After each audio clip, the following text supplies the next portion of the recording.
Hey Matt, how's it Tim, going well. Good to see you. going? Yeah, good It's to see been you, a sir. little bit. Has been?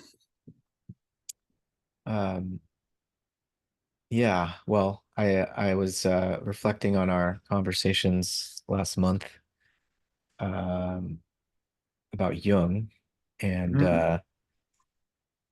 psychology, the psychology of religion, and now we're going to talk about this book, The Blind Spot, and understand how science interfaces with human experience. And I know I've been looking forward to this book at least for several years. I heard from Evan that he was writing this quite a while ago, that he was engaging more with Whitehead, and I was excited to see where he would end up with that. And Adam Frank and Marcelo Gleiser are new to me, both physicists, um, but I've since read some essays by them and appreciate what they're bringing into their study of physics. But we're actually not going to talk about physics. We're going to focus in on a couple of chapters having to do with life, cognition, and consciousness. Yeah. By the way, before we start, I love the new digs. Thank you. Pretty cool. I like seeing Jung's collected works all lined up there on the top of the shelf, and we've got Socrates expounding as he drinks the hemlock. Yeah, looks like a cool environment. Yeah, no, I've got my philosophical stage set up pretty well here. Actually, the books on the shelf are in a completely random, semi-random order because I just wanted to get them off the floor. But yeah, it's coming together nice. I'm You here could in see Oakland. You could see my floor. It would be embarrassing. There are books all over the floor. And the books on the shelves are all in random jumbled orders. Sounds Yeah. like a normal philosophical playpen to me. But sorry, yeah, Yeah. you're in now. I'm in Oakland, pretty close to downtown Oakland, and so there will be city noise. I don't live on a farm anymore, so it'll be a little bit more uh, be interacting with civically embedded here, let's say, and not hanging out with cows in the country. But Cool. closer to my university, and a lot of my friends are still right around here, and it's nice to be able to walk out my front door and go places. I Mm. was pretty car dependent where I was, so Yeah, I mean, living in the countryside, or used to live in the bush, as we say in Australia, like in the forest outside Brisbane, and it was massively inconvenient. And when my wife and I went down to just one car, because basically that we lived up a small mountain range. I mean, what passes for kind of a mountain range in Australia?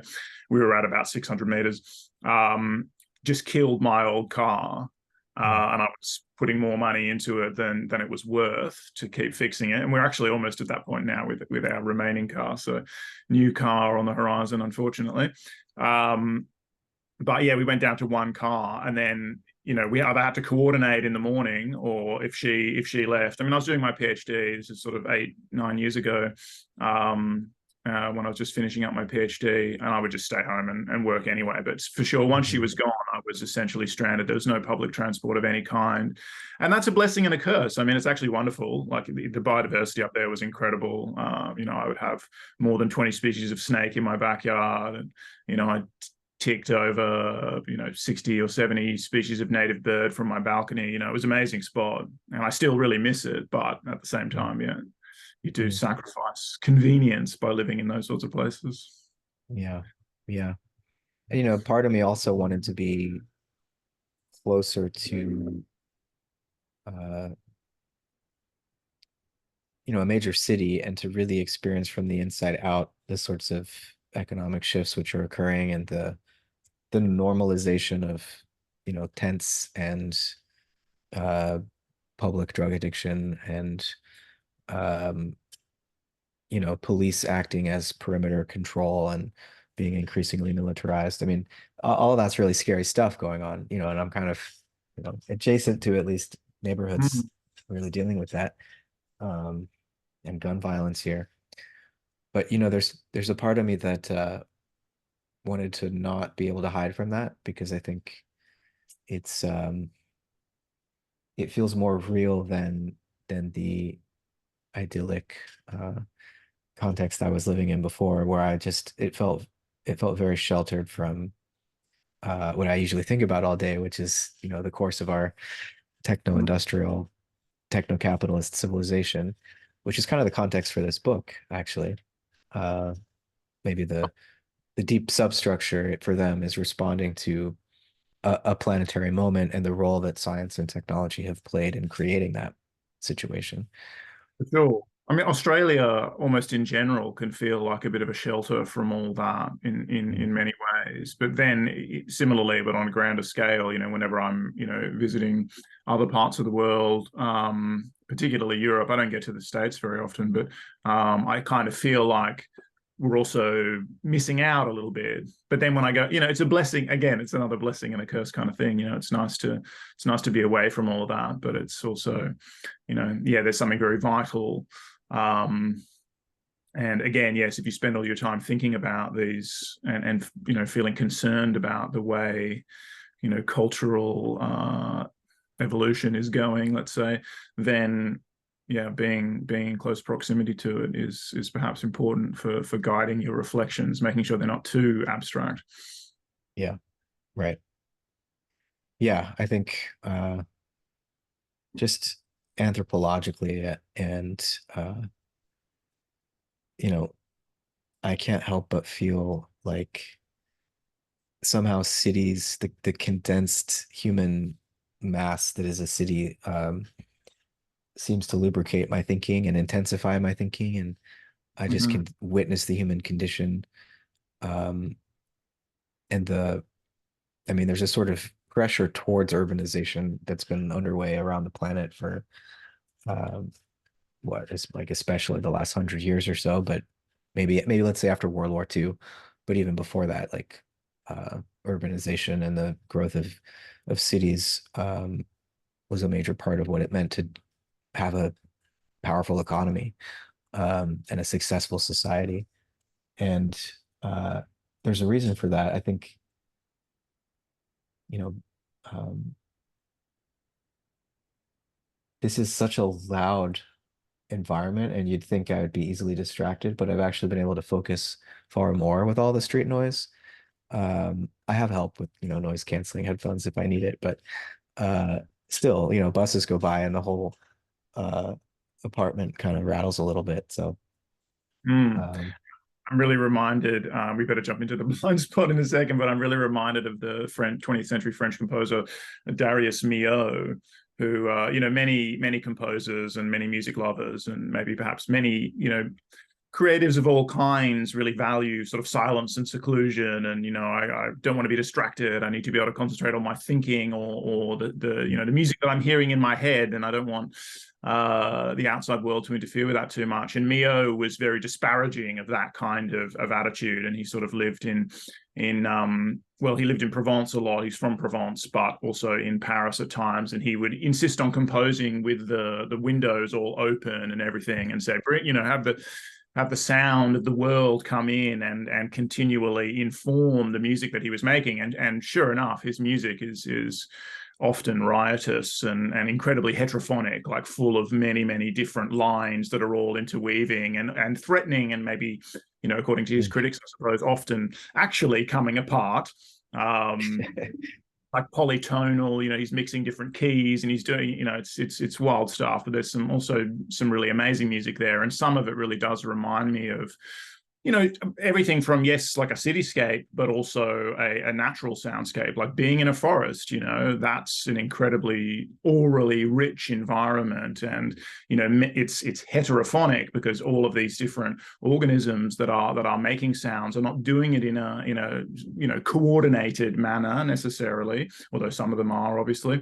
But when you stop focusing on any given element and sort of just open yourself to it, it does have there's a kind of emergent order to it as well, which I've always found to be a bewitching sound.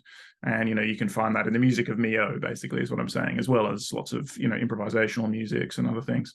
Anyway, on to the blind spot. How do you want to approach this book?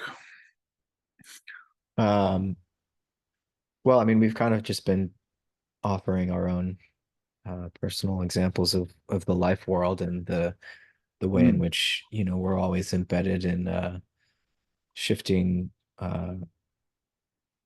cultural histories and thinking from where we are. And the main, I think, claim, the urgent sort of call that I feel like they're trying to make in this book is that there's a certain technoscientific process underway that has been robbing us of the meaning and value of this life world, this human experience, this horizon of embodied presence, let's say, or that they have different ways of trying to get at pure experience, to use James's term. Mm. And they want to defend that against a certain kind of reductionism, a certain kind of computationalism, representationalism. And I mean, they have some clear enemies, which, you might say are, there are times, and I think you probably agree, where they're strawmanning a bit and they're not actually responding to what, say, some free energy principle thinkers are actually arguing for now. And there's been so much work trying to connect in activism with FEP that for, Thompson to totally say there's no way, it's not going to happen, without really engaging with some of the deeper arguments there, I think is problematic. But in what they are critiquing, I agree with them. And I would say my main sense of the shortcoming of the text is that they don't offer much in the way of a reconstruction of cosmology that would bring back together human experience and nature. Um, but lots to unpack there, and I know you had a somewhat critical response as well. Yeah, yeah. No, I agree with everything that you're saying, and maybe we could start with this idea of I think they say direct experience, at least in the sections that I've read. More Mm. often they say pure experience, because I was actually thinking of a way of maybe disambiguating those two things, or one of the reasons why sometimes I'm not a huge fan of the term direct experience, but maybe we can get to that in a second. Because before I give any of my critical response, I want to say, well, I mean, it is a book of criticisms, right? And it's trying to cover a huge range of different topics. And I've only read the chapters that we agreed on. I read the introduction, and then I read the life, cognition, and consciousness chapters, as we discussed. So, and I mean, I've read them really rapidly just in the last couple of days. So, any of my critical response to the text should also be that should be, taken, borne in mind, is that this is a fairly cursory engagement at this stage, and they do cover a lot of ground, and there are a lot of great references, as footnotes, and well, not the footnotes so much as just the bibliography is itself very rich, and I am very, very broadly sympathetic with what they're doing. Like, I do agree with a lot of their critiques, and I agree with their central point that we begin and end in experience, and that.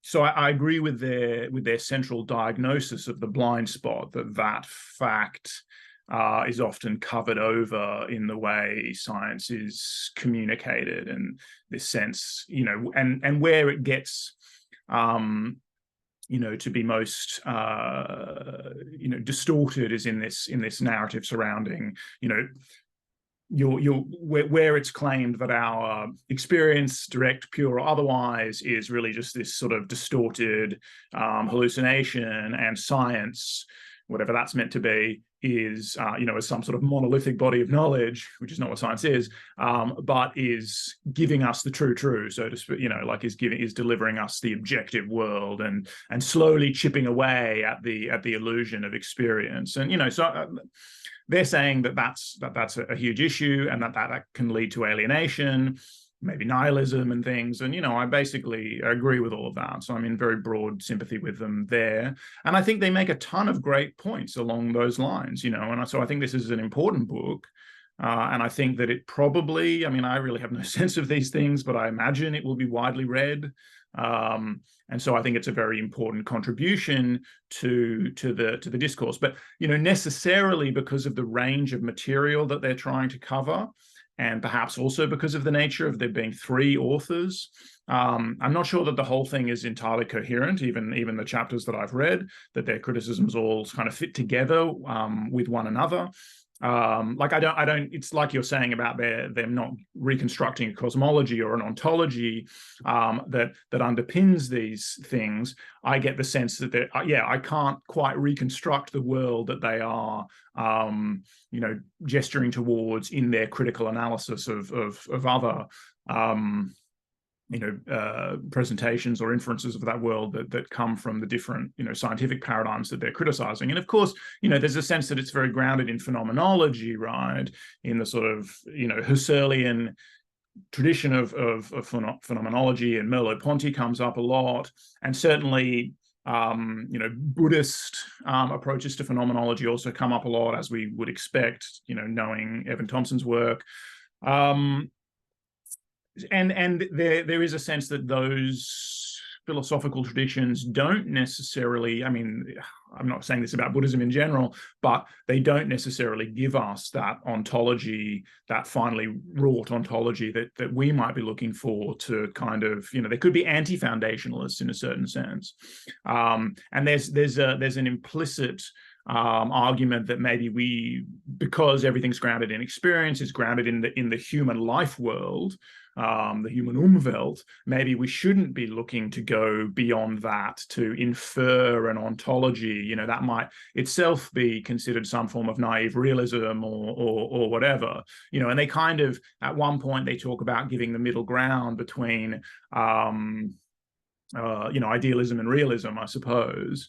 And you and I think, want to defend a certain, I think we agree with many of their criticisms, but we want to defend a certain kind of, recovery of realism, to obliquely reference the title of a book, that again takes a more phenomenological approach than we're necessarily taking, from all of the data, let's say, of experience and science as part of that experience.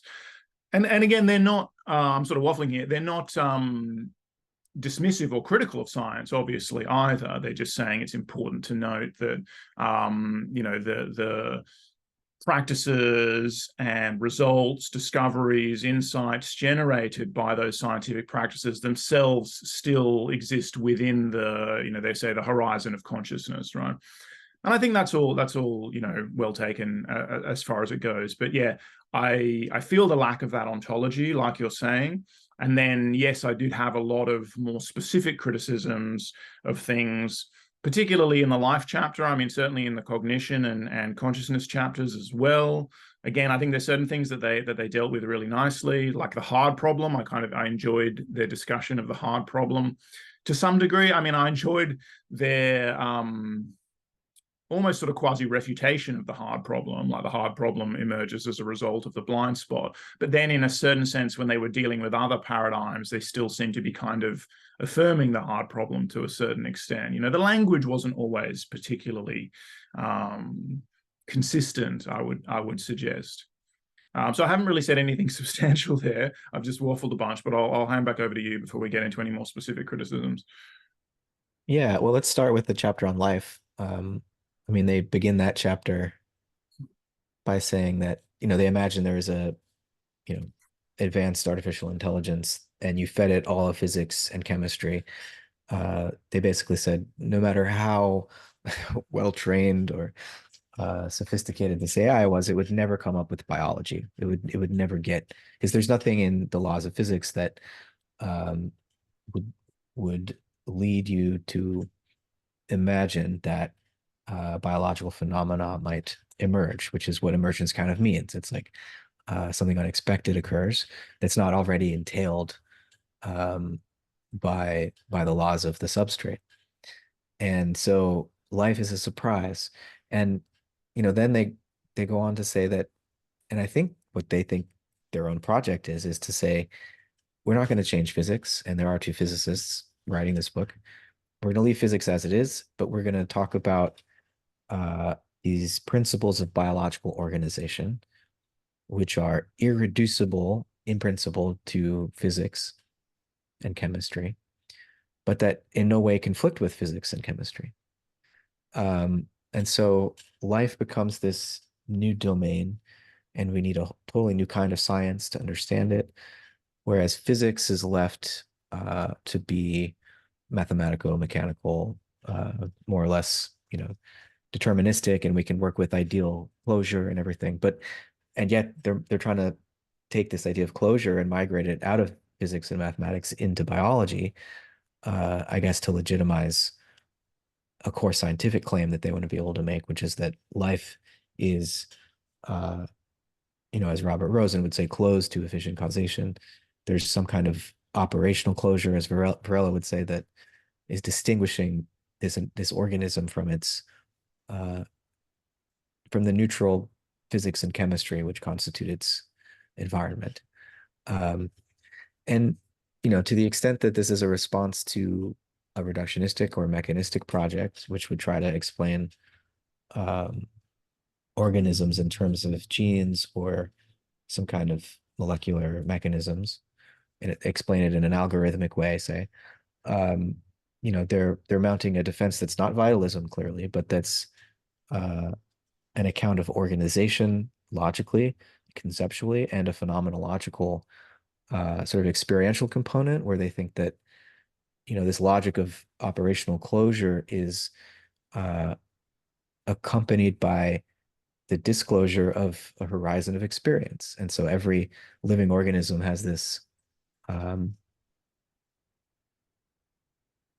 awareness, or this sense of agency in an arena, to use Vervaeke's terms. And so there's this clearing, where experience can take place amidst this organizationally closed process. But my concern here with the very beginning of this chapter is the way that it sets up this frame where life is miraculous and shouldn't exist in the world known to physics. So listen to us as we tell you all the things that are unique about life that make it not physics. We're left with a new explanatory gap. It's just as bad as the mind-matter gap, that we're supposed to be helped to think beyond, by this project. So yeah, that's how I would. That's my first reaction to just the first few paragraphs of this chapter. Yeah, I think I'm right there with you. I think that throughout the chapter, they're way too motivated by discussing how unique life is. And I actually don't think they nail life's uniqueness. And like the way one might get at what is unique about life, and life may well be unique, but I don't think that they nail that. And then you're right. This AI is supposedly that couldn't see life, so to speak, is trained only on physics and chemistry, right? And that's the key point, because obviously if we trained it as we do, we use AI I use protein language models to reconstruct the evolutionary history of protein gene families, and these are functionally annotated data that we use to do this. And so obviously if we trained it on biological data, it would see all that biological data, it would detect all of those patterns. There are still issues with that, but that's not what's at stake here. It does. So I think one of the things to say is, why doesn't this AI see processes of self-organization that are pre or abiological, right? Like self-organization is occurring in physical and chemical systems, and it would be hard to imagine how life might ever have emerged if that were not the case. So why isn't this AI seeing that stuff and finding it sort of anomalous? I mean, and because life does exist, if this thing is looking at flows in physics and chemistry in the contemporary world, well, it would be seeing all these aberrant dynamics that it would, of course, I mean, it would fail to understand them. Let's say that it wouldn't see life because it hadn't been trained on that data, but it would certainly see things which were inexplicable in terms of certain, entailing laws of physics. So, I think to your point, the organizational, the concept of organization, self-organization, etc., needs to go into physics and sort of, that's not a matter of, changing the standard model or something like that, but it's a matter of that organizational conceptual framing has to be part of physics as well. And of course, there are tons of people working, like there are a lot of people who do that kind of work, and it's a, and some of them are working in origins of life. They're trying to understand how life as we know it emerges from those sorts of pre-biological or abiological processes of self-organization. So, like, that's one thing to say. They reference Georges Canguilhem and his famous essay on the normal and the pathological, and how this AI system trained on physics and chemistry alone wouldn't be able to tell the difference between something that was, functioning and something that wasn't functioning, because like something that was, working properly and something that wasn't. Because, and I agree with this, right? I mean, I think that one thing that gets introduced in the domain of biology is function and purpose, and that's one of the reasons why, even with organization introduced into the world of physics, you can't reduce life to that. And so, yes, there's no concept of function and purpose, and thus, the normal versus the pathological in physics. So I appreciate that point. I think they take a misstep a little bit later on when they define function in terms of the organizational account of function, so that a trait's function is what it contributes to the organizational integrity of an organism. Maybe we can get to that. Maybe I won't dive into that right now, but there are reasons why that account is insufficient. What else? I mean, I find it's interesting, I also just recently read the introduction to Philip Ball's new book, How Life Works, and I'm looking forward to digging more deeply into that. And I think that I'm going to agree with him about a lot of stuff. But it's interesting that people in this sort of organismal or even organicist turn in biology, that's not a new thing, but that's just, having a bit of a renaissance at the moment, are so keen to, say, but we're not vitalists. We're not talking about some mysterious élan vital or whatever. It's like, but according to Canguilhem, who they reference at the beginning of this chapter, vitalism is just really saying that there's something special about life. Like if you're saying that life is actually unique, basically you're a vitalist in those terms. And it's not necessarily like a mysterious thing in any sense, but it is something, over and above or just in addition to what you find in the physical world. So I'm kind of like, I'm a little bit bored of this need that everyone has to insist that they're not vitalists. And maybe it's because, people think that if they're vitalists, they might be seen as crypto-fascists or something because of there's been an association between like there are political and sociological reasons that people want to differentiate themselves from, say, vitalism or animism or whatever, and there is this notion of a reformed animism in anthropology, which I think we might also get to in relation to the concept of the machinic. But I just find it interesting how people really want to say we're not going back to the vitalism or animism, but it's like there may be conceptual resources in those ways of thinking without being atavistic and returning to our impression of some previous paradigm in the history of philosophy or humanity's conceptions of the world. We don't have to be atavists to say that there might be conceptual resources in those ways of looking at the world that could be useful to us at the moment, as we are once again grappling with these questions about, what is unique about life, or what distinguishes life from non-life, and all of that. But yeah, so I think they basically they miss a trick by trying to say that life is operationally unique, and I think this is a kind of a common issue. And I'm not saying that I've necessarily, that I have a definitive response to it, but I think that,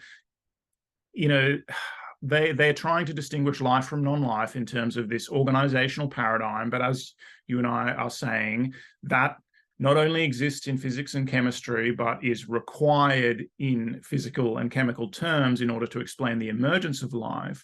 So that's an issue. We can talk about the origin of notions like autopoiesis, their connection to cybernetics, their connection to things like von Neumann constructors, and basically either formal or computationally instantiated self-replicating machines, and not forgetting that Varela and Maturana and Uribe's early work was using computer simulations of self-replicating programs to derive their operational definition of autopoiesis. So there's all of that.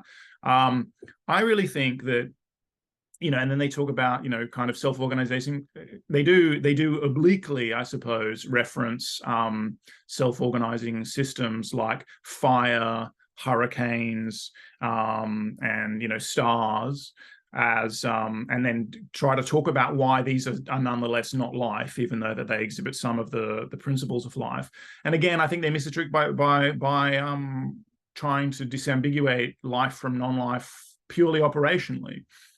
Because I don't think there are any operations per se that life exhibits. It may be some people say, well, it's the combination of all these different operations, metabolism, reproduction, evolution, prediction, some people would say, etc., that adds up to be life. And no non-living system has all of those parts, but certainly non-living systems have all of those parts are found in non-living systems.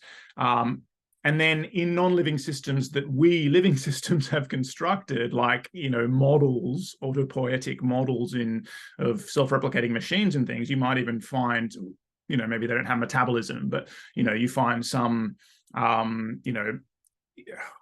operationally, again, they're similar to living systems. What I'm trying to get out is that to distinguish life from non-life, you have to think about life as a lineage, as an evolutionary lineage that has unique, here's the irony, unique mechanisms by which it accomplishes those operations. So life is unique in terms of its, not so much in terms of its abstract set of operations, but in terms of its lineage, which is associated with the unique materiality and mechanisms by which it achieves those operations. And if you think about it that way, then you can be thinking about what's unique, because what's unique about life is that it's a specific lineage of self-organizing systems. Then you are approaching an account of the genesis of life, right? And what's unique about life with regard to machines or technical machines, there's a reason to say it that way. I think we'll get to the machinic after I shut up and we pass it back and forth, because I've been going on for a long time. But the genesis of machines, even if we create a machine that can do all the things that life can do, and it has metabolism and it can reproduce itself and it is a predictive machine and all of that, so operationally it's got all of the properties of life and we've put them there. It, of course, in its genesis will be different from life itself, because we as the designers will have put those things there, where what we like to think, obviously, not since Darwin, but it gets more robust with Darwin, is that life, evolved without the influence of an external designer, right? So it's a question of the genesis of a specific lineage of self-organizing systems, and thus the materiality and mechanisms by which they achieve self-organizing and, evolutionary processes and those sorts of things. That's what makes life unique. And the last thing to say, just as a prelude to talking about the machinic in a minute, is that the thing about machines that we would make, technical machines, tools, etc., and this is another area where I think they're so anxious in this book to disambiguate life from machines, that they miss the fact that machines are part of life in the sense that we have created them. They're fully within the horizon of life. And I feel like the way they try to just separate machines from life without speaking about the real difference being genesis, which is that life evolved without a designer, but that life creates technical machines. So the genesis of technical machines is intrinsically bound up with organismal assemblages. I think by not really touching on those sorts of things, they risk a further alienation, right? Because then these technical machines, and especially AI and things, which start to be able to do these uncanny things, which we previously thought only life could do, they seem like this, exterior technology which is threatening humans in some ways. It's like it's not exterior at all; it's completely internal to humanity. We made it. Okay, that was a lot. Sorry. No, it's a lot of great stuff there that I want to come back to where you ended up there, talking about lineage as what's unique to life. But going back to what you were saying about vitalism, and then I'll Yeah. come back to lineage. In their defense, Frank Gleiser and Thompson do in an earlier chapter on time, in the chapter on physics, I guess, matter. They talk about maybe it's the cosmology section. Anyways, the point is they reference Bergson, and who's often wrongly dismissed as a vitalist in the negative sense of the term, as someone adding something. But the key with Bergson is this notion of this notion of duration, and the way in which time can't real time, lived time, can't finally be measured.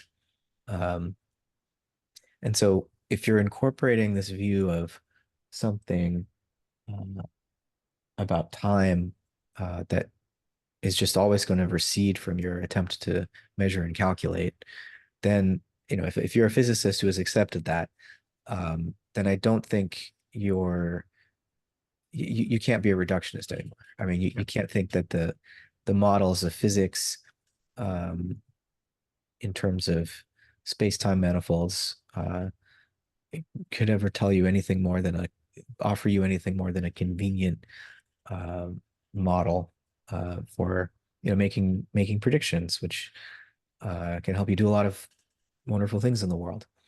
But to think that that's what the world really is, when the model itself can never include the qualitative dimension of temporality. It can never include uh, this, what Whitehead would call creative advance, or um, the creative advance of nature, the passage of nature. These are this evolutionary irreversibility, in a sense, is always going to be left out of physics, and they totally accept that. And I think vitalism takes on a new meaning, um, in a positive sense, perhaps, when we recognize what this means about um, the physical world and the biological world both being expressions of uh, temporality or duration, which is always a process of growth. Because the difference between clock time, this abstract, quantified sort of timeline idea that's essential to the sorts of phase spaces that physicists work with, is it's treating time not as a process of growth, but as a series of instants that could go in either direction. It doesn't matter. There's no logic uh, to the unfolding, which would require a directionality. But in the actual world, whether we're talking about a star or a galaxy, or we're talking about a bacterial colony, or a population of animals, there's always um, an unprestatable unfolding, right? And they get into this too, that drawing on Stu Kaufman's work and stuff, that there's no way in which you can understand this in terms of trajectories in a phase space, right? But the point that they don't make strongly enough, I think, is that you can't even understand physics in that way. Like, you really can't understand physics. Like, I don't mean the mathematical equations of physics. I mean, when I say physics, the actual universe, just in terms of phase space, because there's this temporal dimension, for one thing, right? So just in their defense, I think bringing in Bergson and this critique of clock time as the final word on time does mitigate a bit against, my earlier concern that their division between matter and life is too sharp. Like it's like, as you were saying before, they don't connect the dots enough to make their argument clear. Like, there's no larger coherent cosmological picture that they leave us with. And they say, we're not trying to do that, but you could have, like, the pieces are there. You need to Um, but really then, just super quick. yeah, even if this open-ended evolution and sort of creative evolution, which is essentially what Elan Vital is, active formation, Rouvier will turn it into, etc. Even if that were unique to life, because life is embedded within the cosmos, that would confer that property of active evolution, open-ended evolution, to the cosmos as a whole, and thus feed back onto physics, even if it were unique to life. And again, exactly as you say, they don't. Yeah, it's great that they talk about Bergson in the time chapter, but don't talk about Bergson in the life chapter. There, it's like, come on, this is, yeah. Right. Yeah. I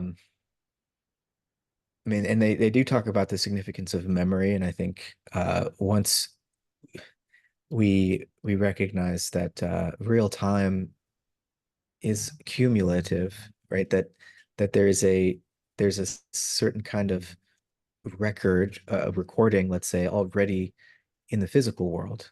The very nature of energy as vibratory reiteration is an expression of memory in abiotic form.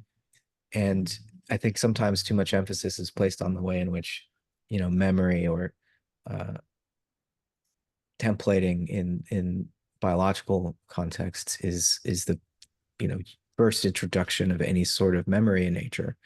There is only cosmogenesis at all because there's a memory process underway, and nature is building on what has occurred before, right? So that, again, time is not just a series of instants.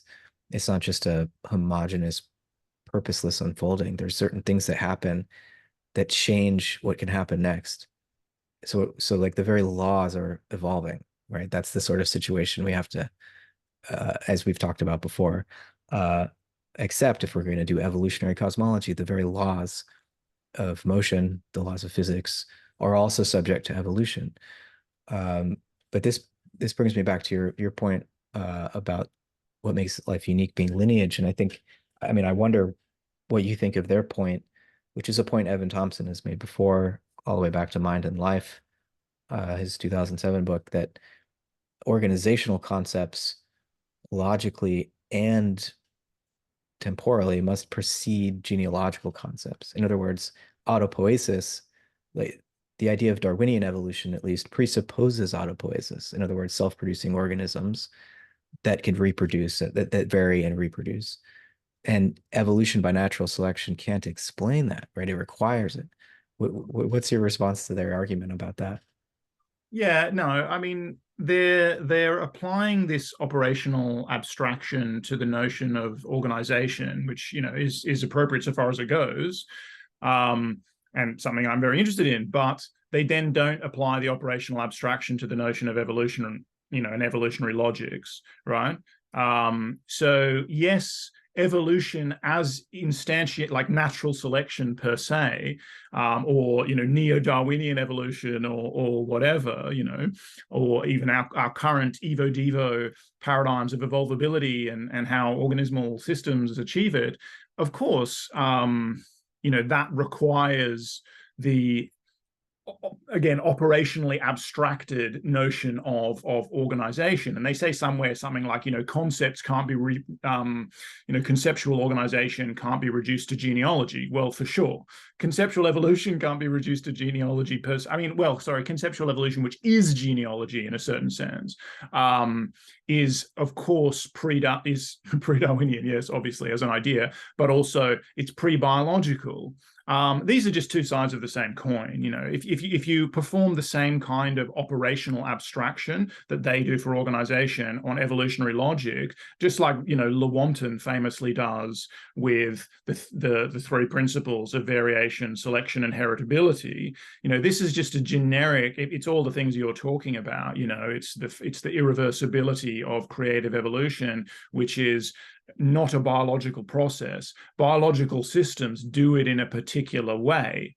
But funnily, I mean, see, here's just another area where it seems like they're just not consistent in the way they approach their conceptual analysis of different things. Here now, where they should have initially been saying that life is unique because of its, because it's a lineage, here now they're saying that evolution, Darwinian evolution, etc., is this lineage specific thing, but organization isn't.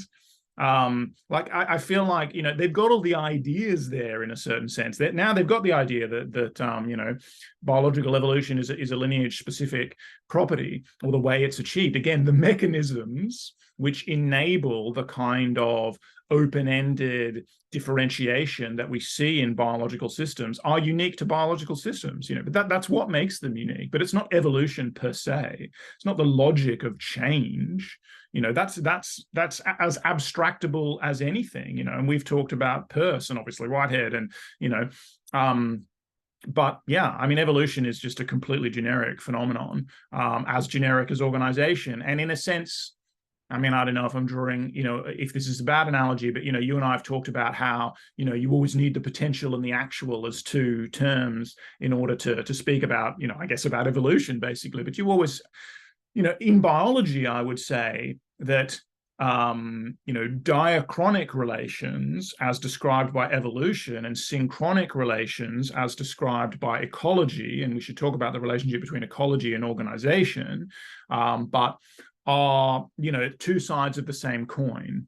Similarly, for a kind of, organicist worldview that actually, is ontological, for an organicist ontology, which again, I think you and I are in agreement is what would be required in order to unify the theses that they present in this book. Organization and evolution are two sides of the same coin. You just can't have one without the other. It's like, nonsensical in some sense. Like that's an abstraction too far to imagine that, it's like saying that organization doesn't occur in time, that there's no temporal. So then you have some kind of idea of a static structure. And this, by the way, is exactly what Felix Guattari is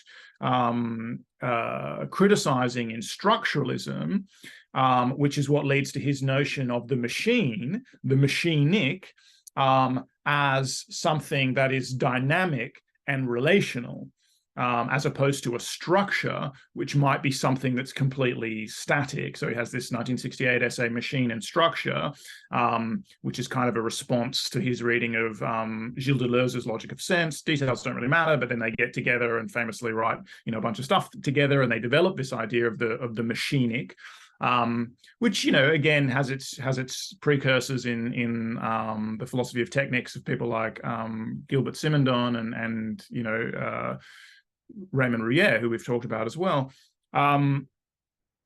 So yeah, I mean, the strange thing here is that I think Deleuze and Guattari would be very comfortable being referred to as vitalists, right? So they talk about the machinic, but it's not mechanistic. It's like it's almost the opposite of because often, the idea of a machine and the idea of an organism, in some paradigmatic contexts, at least like Anglo-American biology, are often described in similar ways, like because of the legacy of Christianity and this idea of creator God and fixed species and whatnot. Even though Darwinism blows all of that up, there's a way in which our conception of a machine, even an organism as a machine, is thought of as having fixed parts that are not in any way internally related to one another, such that the idea that you could have a simple one-to-one relationship between an atom or a gene and a trait, which would similarly be separate from all the other traits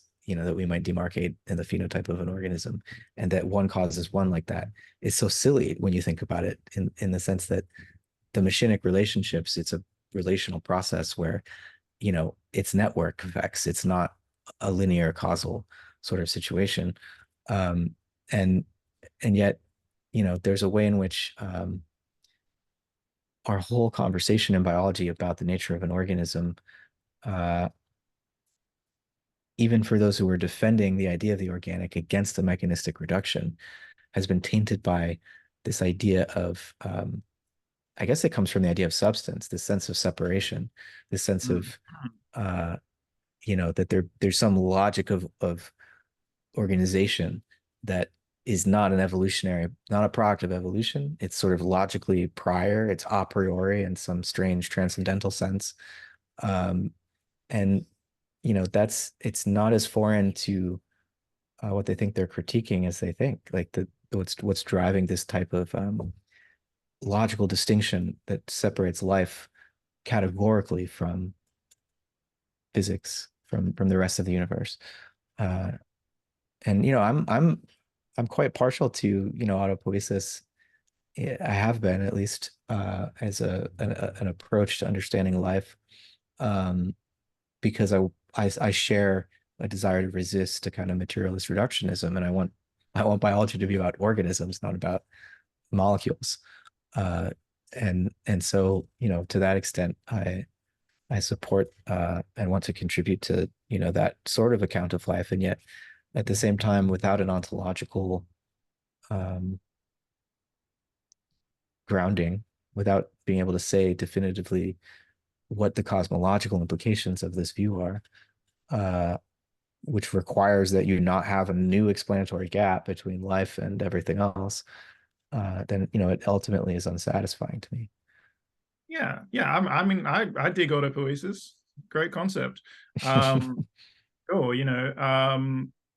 I just think that they get machines all wrong in this section as well, because again they don't situate them within life, and that even it relates. To do justice to all of this would require a sort of close reading and a line by line thing, and again, I will, in being fair to the authors, they're trying to cover a great deal of ground, and necessarily that means they engage with most of the things they engage with fairly superficially. It is again, it's a critical work. It's a work of criticism, and therefore it warrants a critical response. So I think that's completely in keeping with the spirit of the book to be critical of it. But in order to do justice to their criticisms, you would need a book much larger than their book. In order not to fall foul of what we're saying they fall foul, or I'm saying they fall foul of, which is that their criticisms are fairly superficial and often straw manning and whatever, one would need to write a very, very large book in order to do it. So again, that's just a caveat to say, like, yeah, it's understandable why they're a bit superficial on certain things, but I still think even with the words, the same word count, they could have done a better job with some of these distinctions. And yeah, so the notion of the machinic, and yes, Deleuze and Guattari being very happy to be called vitalists. I mean, that's core to their whole notion of the machinic, is that it's a vitalism and an animism. I mean, their notion of the machinic is what people in the so-called ontological turn, or at least like in post-structuralist anthropology, call animism, the reformed animism. And of course, there's a criticism in this book and in many places, one of the common criticisms that people who are trying to argue, and again, I'm in great sympathy with this argument. I'm an organismal biologist, right? Organisms are absolutely at the center. Actual biological organisms in their unique lineage, with therefore their unique materiality and mechanisms and all of that, should be at the center of biology. I'm completely on board with that. But one of the lines of criticism that people want to level at the reductionist is their implicit or maybe even explicit molecular animism. So animism is that everyone thinks animism is a dirty word, and everyone less like vitalism again. But one of the great things about reading people who are from outside, who don't have stakes in that particular slightly doctrinaire, disciplinarian sort of debate, like post-structuralist French philosophers, is they're actually way more courageous in their conceptual analysis. So they're totally, and I mean, sometimes the argument is leveled that they're just being provocateurs, but that's not an unimportant function in itself. They are trying to provoke us to rethink these categories. And I think, as I've said to you many times, rethinking animism and vitalism is a very useful thing to be engaged in. And it does seem very counterintuitive that this notion of the machinic, which, as you say, is distinguishable from the mechanical, although it's not in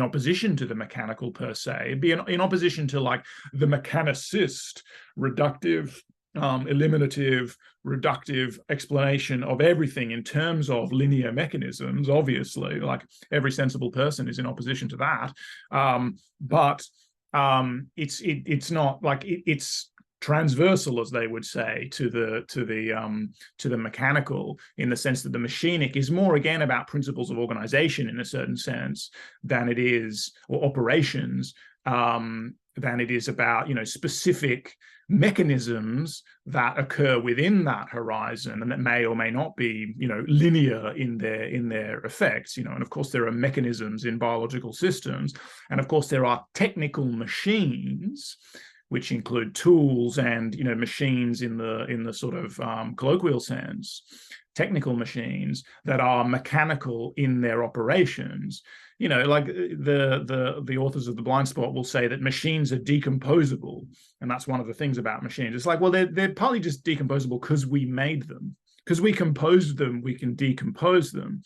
It does not follow that the parts of a machine exist prior to the machine, as they also say. They don't exist prior, certainly, to the schema for the machine. So the parts are often designed with a particular machine in mind, but also the properties of the parts in the machinic context, in the mechanical context even, are of course very different from the properties of those parts abstracted. So like a cog sitting on its own on my table, sadly I don't have a cog that I could pick up and show, has very different properties operationally from a cog inside a functioning clockwork mechanism. This is just obvious. This is the same way that if I take a protein out of the body of the organism that produces it and stick it in a vial in just water on its own, like a pure protein, or I dry it and I've got white powder, it doesn't have the same properties, doesn't have the same physical properties, but it certainly doesn't have the same relational and thus potentially functional, activity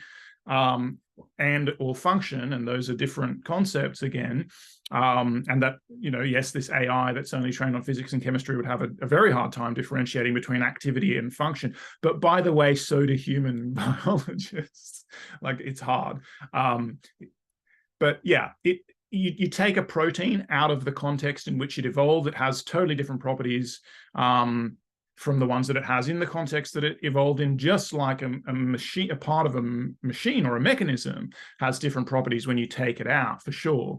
But the idea of the machinic is that these technical machines themselves exist in relational contexts, and they only make sense in relational contexts. They are made possible by particular machinic assemblages, which include the human purposes and the human engineers and all of that. And interestingly, although I'm jumping around a lot here and it might be difficult to follow, but interestingly, this is why I said, you need a line-by-line reading and to show how these things are connected, and how some of the, my opinion, insufficiencies of their criticisms are not just their criticisms, but even their positive claims are connected to others. It's like when they talk about the organizational concept of function. So, the idea there is that the function of a trait, whether it's a molecule or, some more complex trait of an organism, is to maintain the organizational closure or organizational integrity of the organism. But we know that that's, firstly, we know that some organisms will compromise their organizational integrity in ways that are fitness maximizing. So you can think of, male antechinus, which is a little Australian marsupial, getting so worked up during the breeding season and having so much testosterone going and fighting with other male antechinus and mating with female antechinus that he just dies afterwards, right? So he totally burns himself out in that frenzy of mating, right? You can think of a mother octopus who starves herself to death whilst looking after her eggs. You can obviously, like, social insects are like a classic example here. So then you have to ask things of like, where is the individual? So if this notion of organisms and organization as, of course, it's definitional of organisms in the sense, like, look at the root word, but you have to have a concept of individuality there. At what level does the individual occur, exist? And if you want to have recourse to this operational definition of autopoiesis that is scale free because it's operational, so it's abstract, you could say that, well, in terms of a social insect, the relevant individual is actually the colony and not the individual insect. But if you're going to start going scale free, then you're going to say things like, well, human societies, human cultures might be operationally autopoietic in a certain sense. And you can go into the work of Niklas Luhmann, and people have appropriated or co-opted, utilized, exapted. I want to get to acceptation in a second, but have exapted these concepts for the use to create a model of the society or the state or whatever. And let's not forget that Organicism has always been that as well. Like, it's always been a model of the state. Let's also not forget to talk about its origins in cybernetics more broadly. I mean, not origins in cybernetics, but it's kind of apotheosis in cybernetics and the origins of autopoiesis, but also the free energy principle in cybernetics. But I'm jumping around too much. If you're going to admit of this kind of abstraction of the operational definition of autopoiesis that would apply to, say, social insects, and then you're applying it to human societies, well, that's the idea of the machinic assemblage that makes possible the technical machine. So the technical machine now is, even to the extent that it itself is a mechanism or is purely mechanical, exists within the context of this enveloping autopoietic system, which is the human culture in this sense. And that's just the same as the way in which lots of the, so they talk about the way proteins are different from tools or machines. And yeah, there are obviously differences that are important, material differences, lineage level differences, mechanical differences, ironically, again. But if you're going into this operational abstraction, you've got the cell or the organism and the way different, subsystems function within that context, and only function within that context. Don't function when you take them out of that context. That's the same as technical machines and the way they function in these relational, societal, cultural contexts. Yeah, I won't go back to the insufficiencies in the organizational account of function. Well, all I was going to say there, just to, somewhere we could go, is that account also struggles to explain the origins of novel functions. So how do we get something that isn't making a contribution to the organizational integrity at the time that it appeared? How do we get things like acceptation and all that sort of stuff? And that is, as you know from other conversations we've had and things that I've written, that's also absolutely crucial to thinking about tools, and including like molecular tools like drugs. Acceptation is a very, very useful concept there. And that's how we get tool use in the first place. So that, again, in an evolutionary sense, well, tools begin from things like finding something in your environment that's just sitting there, or doing something else, serving purposes for another organism, or maybe just a stick lying on the ground and saying, I could do something else with this. And now you've got a tool, now I can bash someone over the head with it, or crack a nut with it, or whatever. And this also is, again, importantly related to the ongoing multiple realizability of the functions of any given technical machine. So that possibility for exaptation, for open-ended evolution of the technical machine, just like the organism itself, is never capped, never curtailed. I can take this martyr gourd, which was leaking, so it's no longer any good as a martyr gourd, but now it's a pen holder. I can sharpen the end of a hammer and turn it into a stake for killing vampires in the advent of a vampire apocalypse. Like, I can scavenge the parts from one electronic machine or an engine or a car and make something else. Like this, that multiple realizability. Yes, importantly, it's facilitated by the human creative ingenuity of the human organism. But again, that's just because that is the evolutionary context. That is I don't want to say the life world because they're not conscious, but that's the relational context in which the technical machine exists. It's within the human organizational context, within the human society. And anyway, yeah, that's why I think that they just miss a trick when you got to go a bit deeper into the analysis of machines and organisms to speak about, yes, their differences, but also importantly, their similarities in the way they are, intimately related in their genesis as well. The genesis of technical machines, is a consequence of the genesis of organisms who make them. Right. Yeah. I mean, I think of something a philosopher of biology, a Catholic theologian as well, Etienne Gilson said, and he has this great book on Darwin. It's called From Aristotle to Darwin and Back Again. And it's about final causality and evolution. And he's basically a Thomist, but um, his reading of Aristotle is Thomas Aquinas's reading of Aristotle. But he just makes this point about organicism versus mechanism that I thought was really helpful. And he says that the problem with a mechanicist approach to life is that uh, the one who tries to reduce life to mechanism is denying that there is any such thing as organism. And a good organicist shouldn't be denying that there is any such thing as mechanism. Life, living organization depends on mechanisms in order to do all the things that it does to stay alive. And so, the organicist position should be more inclusive here. And I think that's what you're pointing to. What's characteristic of organisms and open-ended evolution is their capacity to proliferate novel mechanisms. Yeah.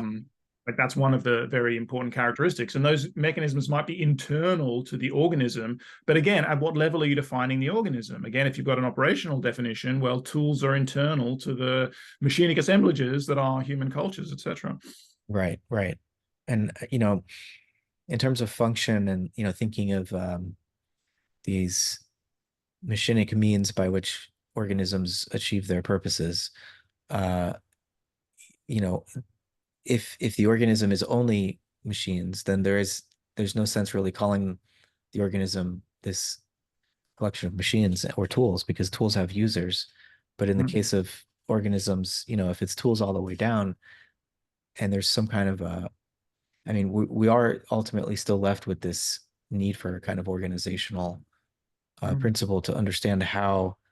I mean, in the FEP, it's about the self-maintenance of a system of a blanketed entity that persists, right? And when you apply that to biology, you can get this theory of natural selection and understand function by reference to how something contributes to the self-maintenance of that entity, its ability to persist in time through time reliably in a shifting environment. But I think here of Whitehead's the function of reason, his book where he really dwells on evolutionary theory, and he points out that Darwin's mechanism of natural selection is obviously occurring. It stares us in the face. It's evident in the way that the biosphere has taken shape, but that is also evident that there must be something else than just the selection of survivability. Life doesn't just appear to want to survive.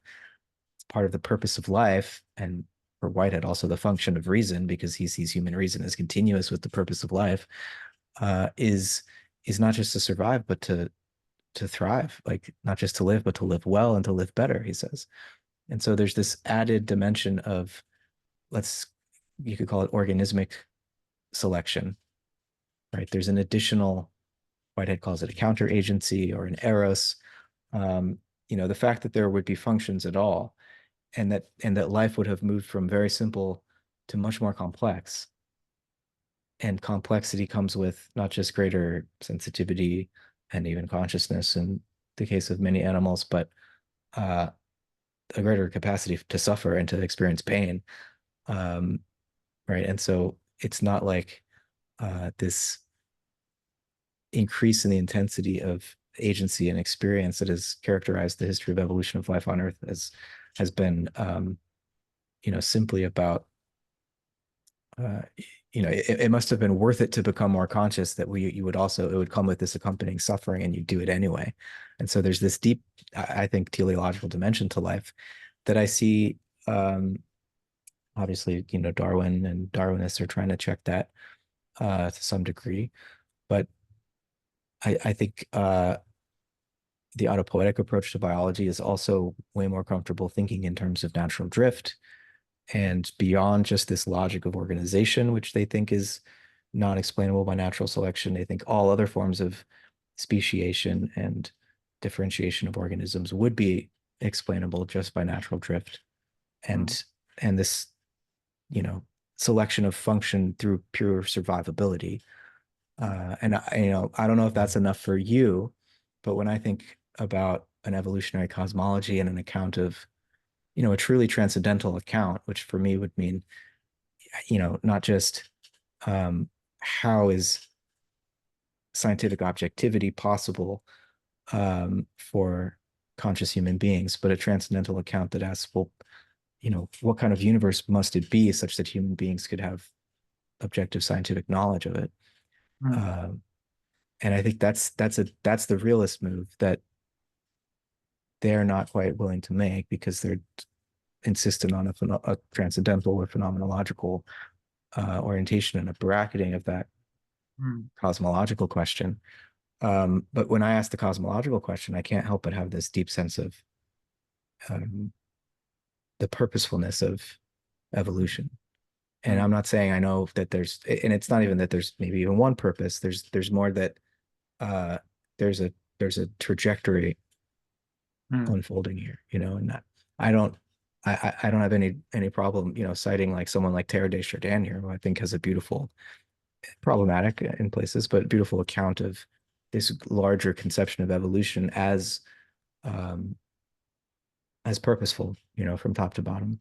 And I feel like that's, as much as I do support the critique, I feel like in the positive, yeah, cosmological reconstruction side of things, that's missing. But maybe that's not missing for you.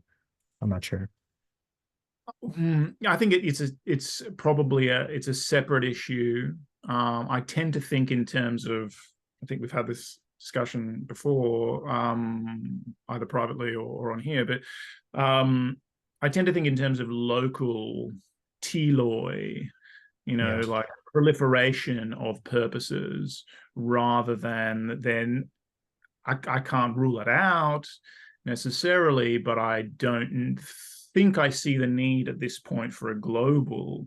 I think direction is kind of just built into the way things work in some sense. Like obviously irreversibility is there, and there are these processes of self-organization, and we've talked a little bit, quite a bit, I would say, in other contexts about the nature of processes of actualization and those sorts of things, which confer this kind of directionality, but also this restlessness to the whole, like the inexhaustibility. So this is a kind of vitalist thing, right? I mean, it's sort of it's an Elan Vital type thing, or an activity, an active formation as something that's fundamental or ubiquitous, generic, and that means that new things will always emerge, and that's inexhaustible. And I think if you combine something like that, which is not in itself purposive, but with the local purposes which emerge from that process, and we have to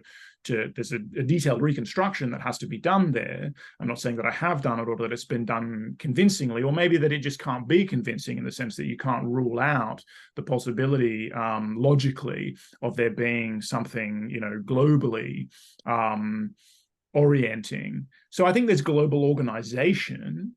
So I think that's what creates, that's fundamental to what will become intelligibility, when there are organisms capable of or interested in, investigating the order that they encounter. But really, all organisms are interested in that to some degree, to the extent that embodying a model of the sufficient statistics of the embedding environment is in fact reliant upon that embedding environment having sufficient statistics, which is meaning having a kind of, I don't like the word intrinsic, but an intrinsic order to it, so it's intelligible in some sense, and I of think course. yeah, I mean, I think I agree with you about teloi and a proliferation of purposes rather than there just being Yeah. simply one purpose. But I would want to have it both ways, at least in the sense that, there might be one cosmic aim with a capital A, but that's the it's a pure potency. It's um, a appetition for an ideal. And And where the pluralization happens is the multiple ways in which that ideal is realized or actualized.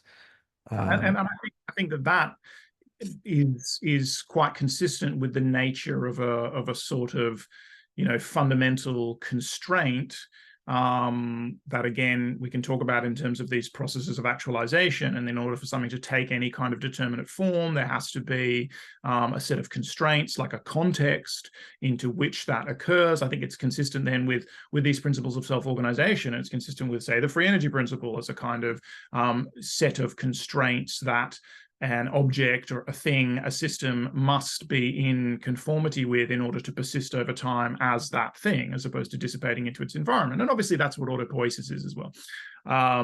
So I think that that's all consistent. So I think partly it ends up, as often with you and I, just being a question of how do we want to use the language, and what are the terms that we want to generalize, and who are we talking to, what context are we having this conversation in. And there's a poetic way of rendering some of these things, and then there's I guess a less poetic way of rendering them.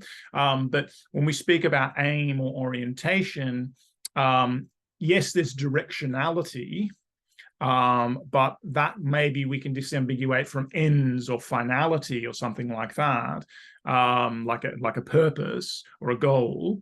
There's a direction, there's aim, but I would say I have tended to say, and this is just a way that I think about things, but my thought is itself an ongoing process of heterogenesis, and this may change, but the way I tend to see things is that initial aim, which is clearly there, like there's an arrow, or there are arrows to time, but I think that can be contingent. I think there's a whole lot of contingency in evolution, right? And I think that what's really fascinating about the sort of evolutionary account of the cosmos, and again, I'm just using that now in the broadest possible sense, that there is this irreversible these processes of actualization that occur according to this fundamental evolutionary logic of fields of variation, ranges of variation that are sort of selected or canalized to result in determinate outcomes, which is part and parcel of a process of heritability. Irreversibility is heritability, etc. What ends up being really interesting to me is about how this view of things problematizes traditional notions of order and contingency and things like that. And it shows how contingency is intrinsic to, or is harnessed, intrinsic to the beginning of processes of ordering, the inception of such processes, but then is continually harnessed. And one of the things that life as a lineage happens to do really well, but different lineages within that lineage do in very different ways, is harness contingency, harness stochasticity in service of agency, right? In service of particular goals. And that's where we get this generative function of noise. So there are all of these ways of getting deep on concepts like stochasticity, contingency, noise versus signal, all of that kind of stuff, and how there's this inexhaustible restlessness, which we can call creativity with a capital C, we can call pure difference, whatever, elan vital, that it can never be reduced to a particular order, a particular structure. And that's why there is a proliferation of novel structures or novel orders, etc., novel organizations. So I don't feel the need. I think we're in broad agreement, but some of it's about the way that we generalize the terms. I think there's a couple of things more to say about autopoiesis, and then I think we want to get onto cognition and consciousness if we're going to. I want to kind of say, the couple of things that they want to, again, to make life seem unique, and this process of autopoiesis as being unique to life, which again I don't think is makes a lot of sense, and doesn't make sense in their own terms of saying that it's prior to evolution in some sense.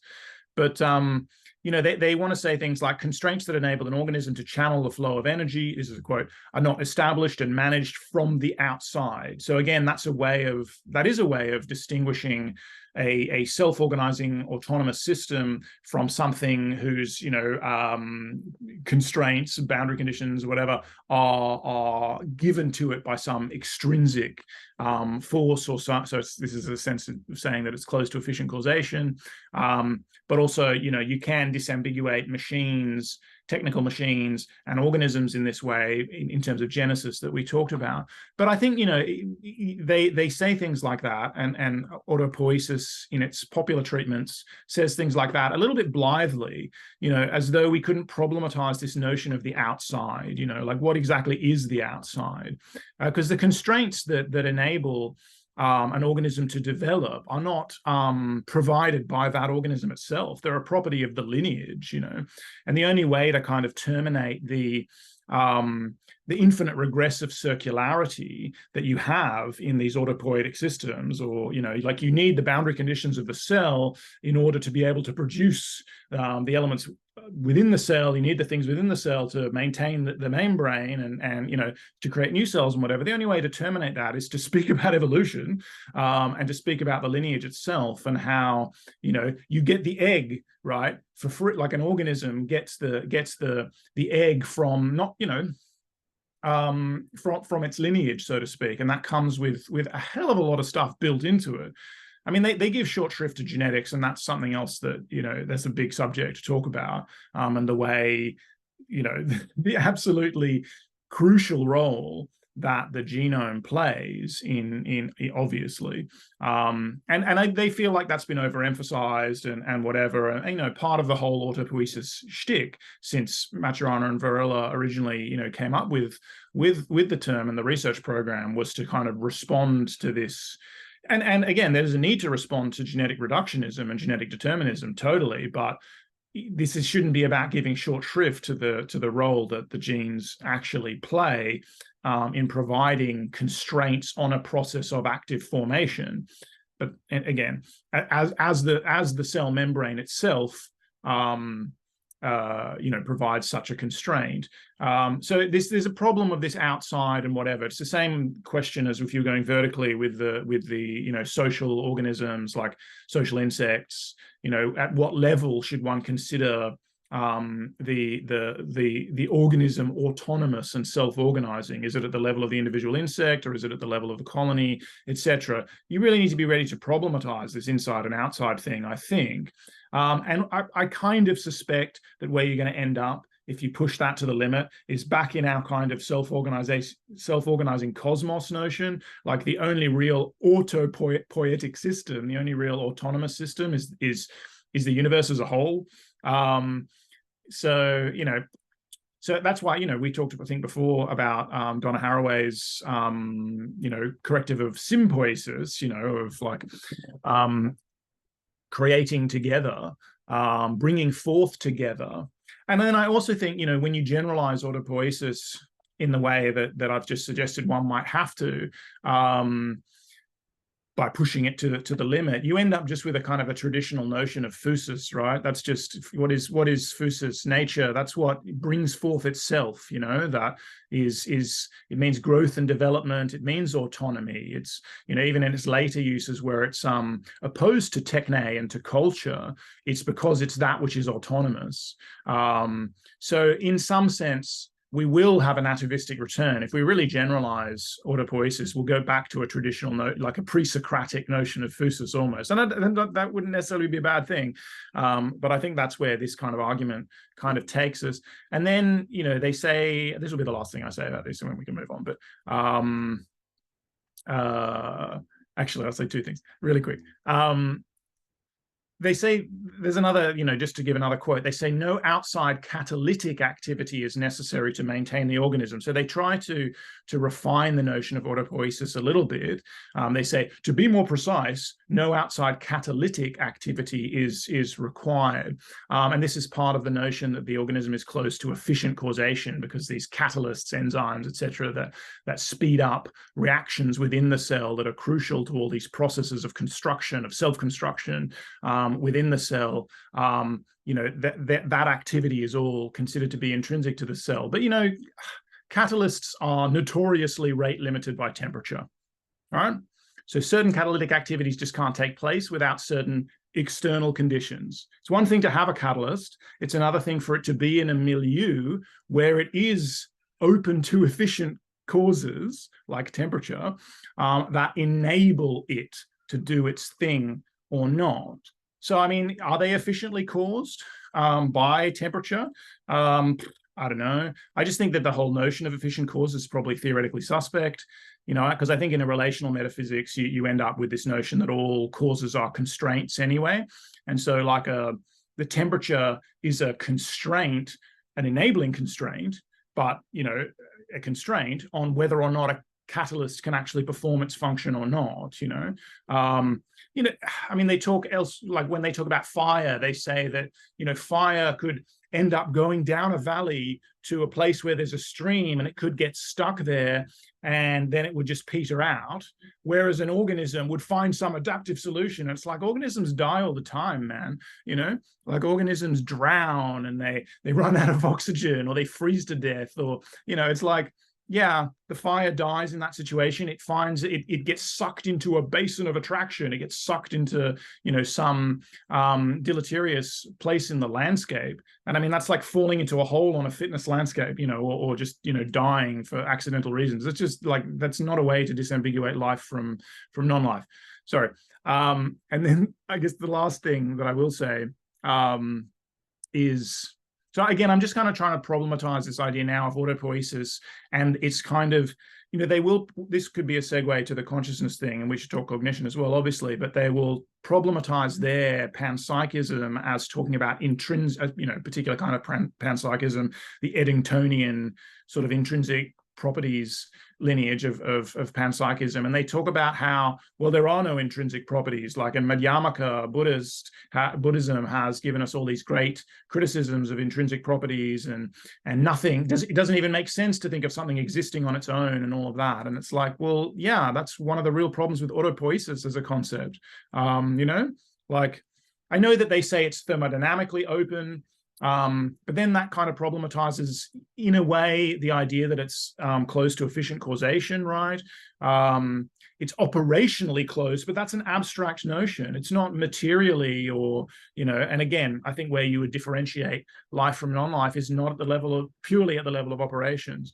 So I'm saying a lot here. And the last thing I'll say, though, is just another quote from them, is that intrinsic, here's this buzzword that they then problematize in the consciousness chapter. Intrinsic purposiveness derives directly from biological autonomy and agency. Okay, like, I agree, I guess, but so does the purpose of machines, right? Purpose of machines also derives directly from biological autonomy and agency, right? And again, inside, outside, these are really problematic notions. Oh, and they lean on Hans Jonas a bit earlier on in the chapter when they talk about how this AI system won't be able to know life because it takes life to know life. The only reason we can see that another living system is engaging in autonomous, goal-directed agential behavior is because we know ourselves as agents. We know life from the inside. But it's like, that's a little bit self-undermining if you're going to then try and say that machines don't have agency, because maybe it takes non-life to know non-life. Maybe if you were some, machine learning system, you would know from inside, I mean, I'm being a bit silly, but in a way, it's like they open themselves to that kind of broadside by saying that a machine can't know the purposiveness of life because it's not life.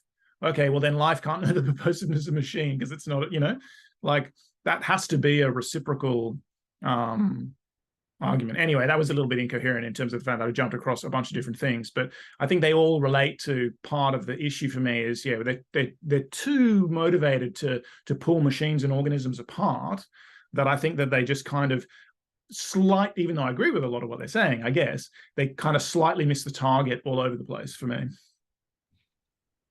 Yeah, I mean, what you're saying about the inside-outside distinction, it's part of how their argument kind of defaults into a Kantian transcendental maneuver, and for the same reason that outside becomes a problematized term in Kantian transcendental idealism, it's very problematic in the context of autopoiesis too, because you can't really characterize it independent of the specific horizon of significance that an individual organism might project onto it.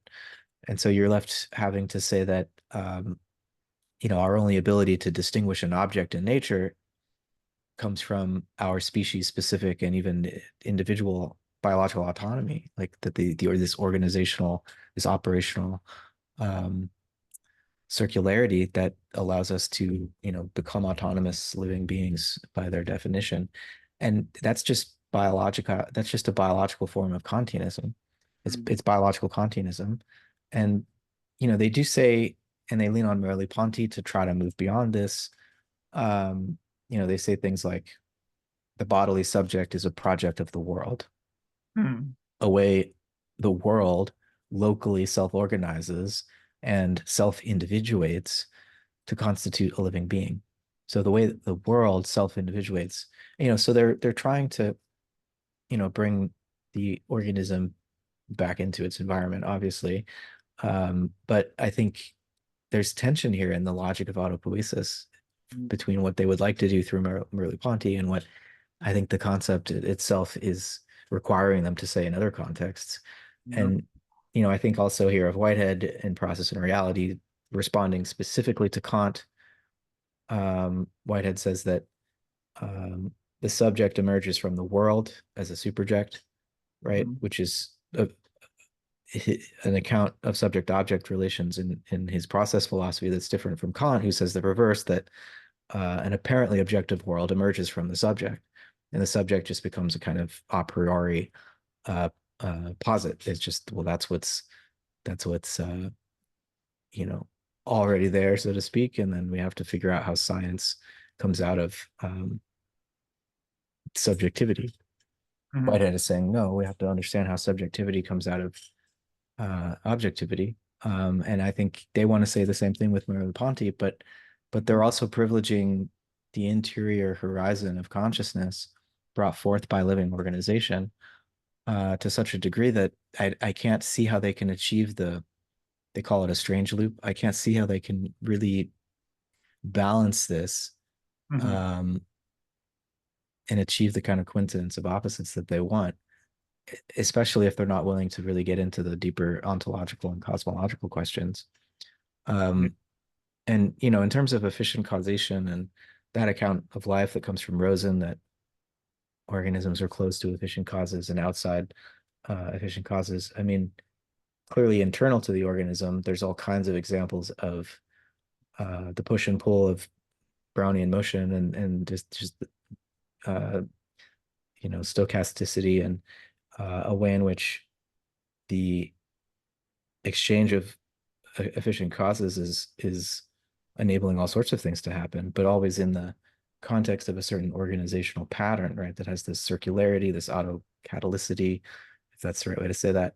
But the thing is, it's like on some level, the whole of the physical world is only ever inadequately described in terms of efficient causes.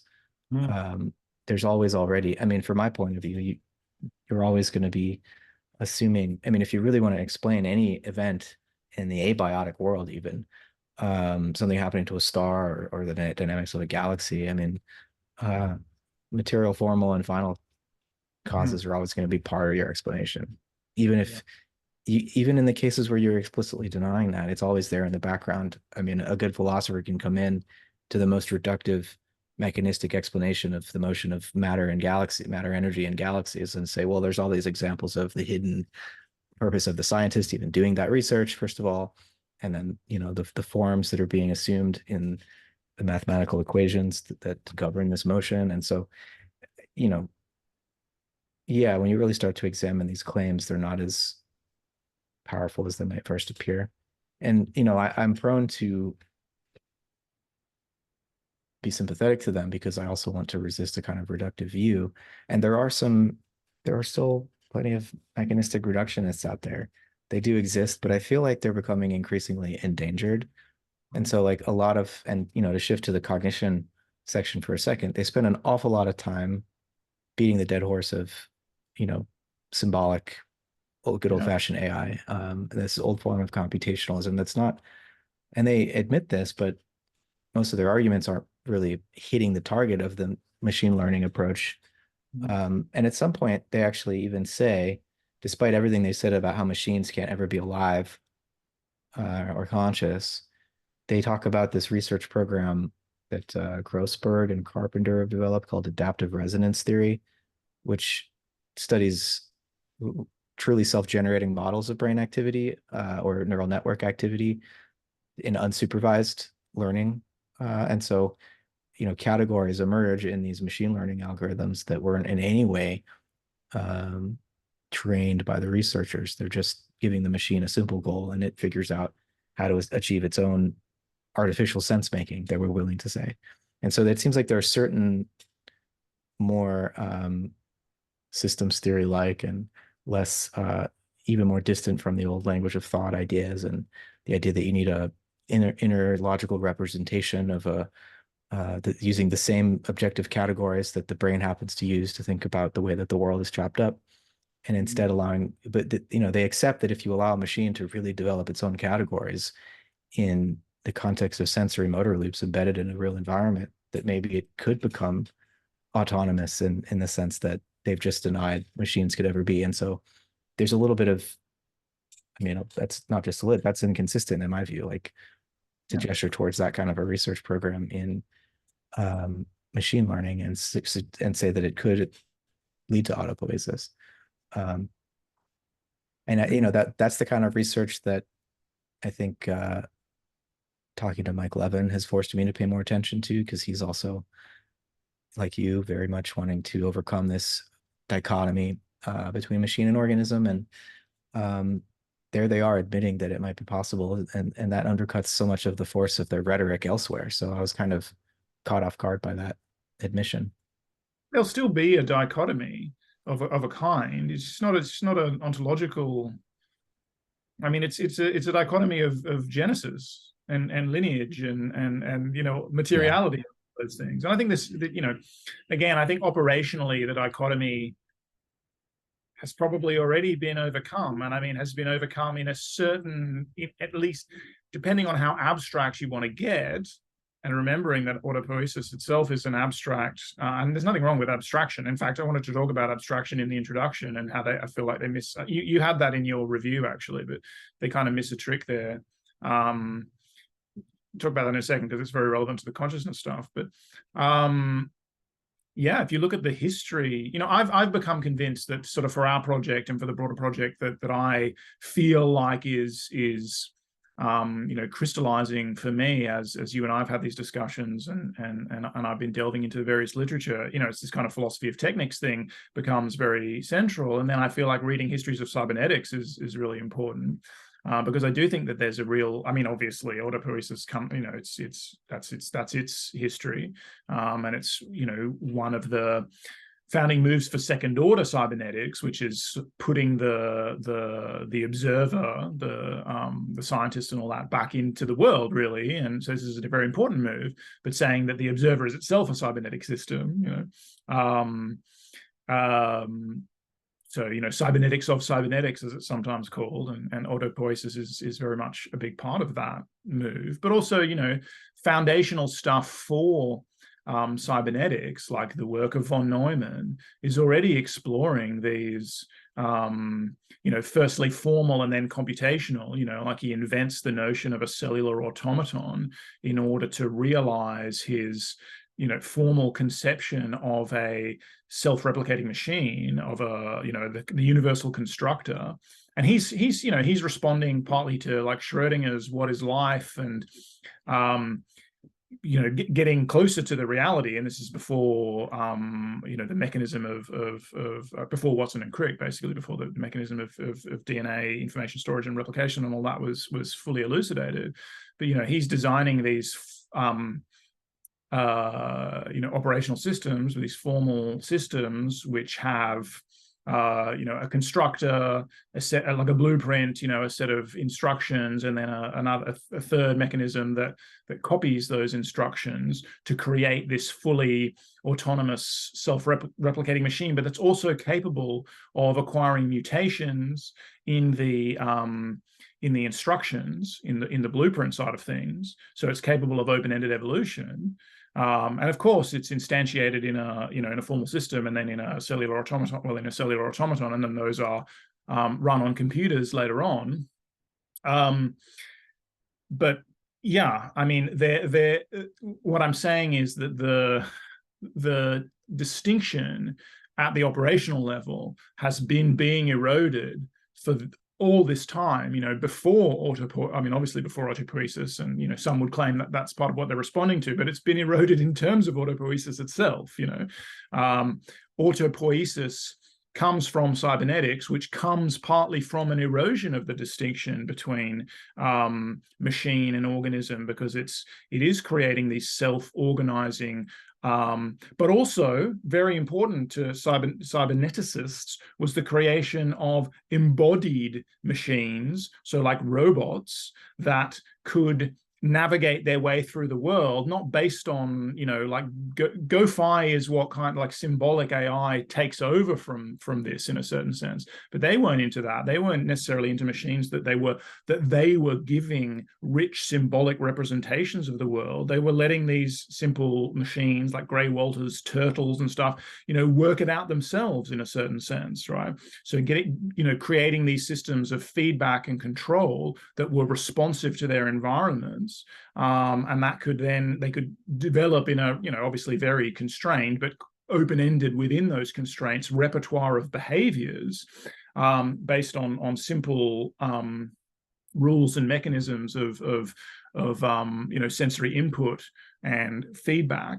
And in a certain sense, autopoiesis comes out of that, but in a certain sense, current machine learning paradigms come out of that. And they're not, it's highly debatable whether you think of like a transformer architecture as a representational model.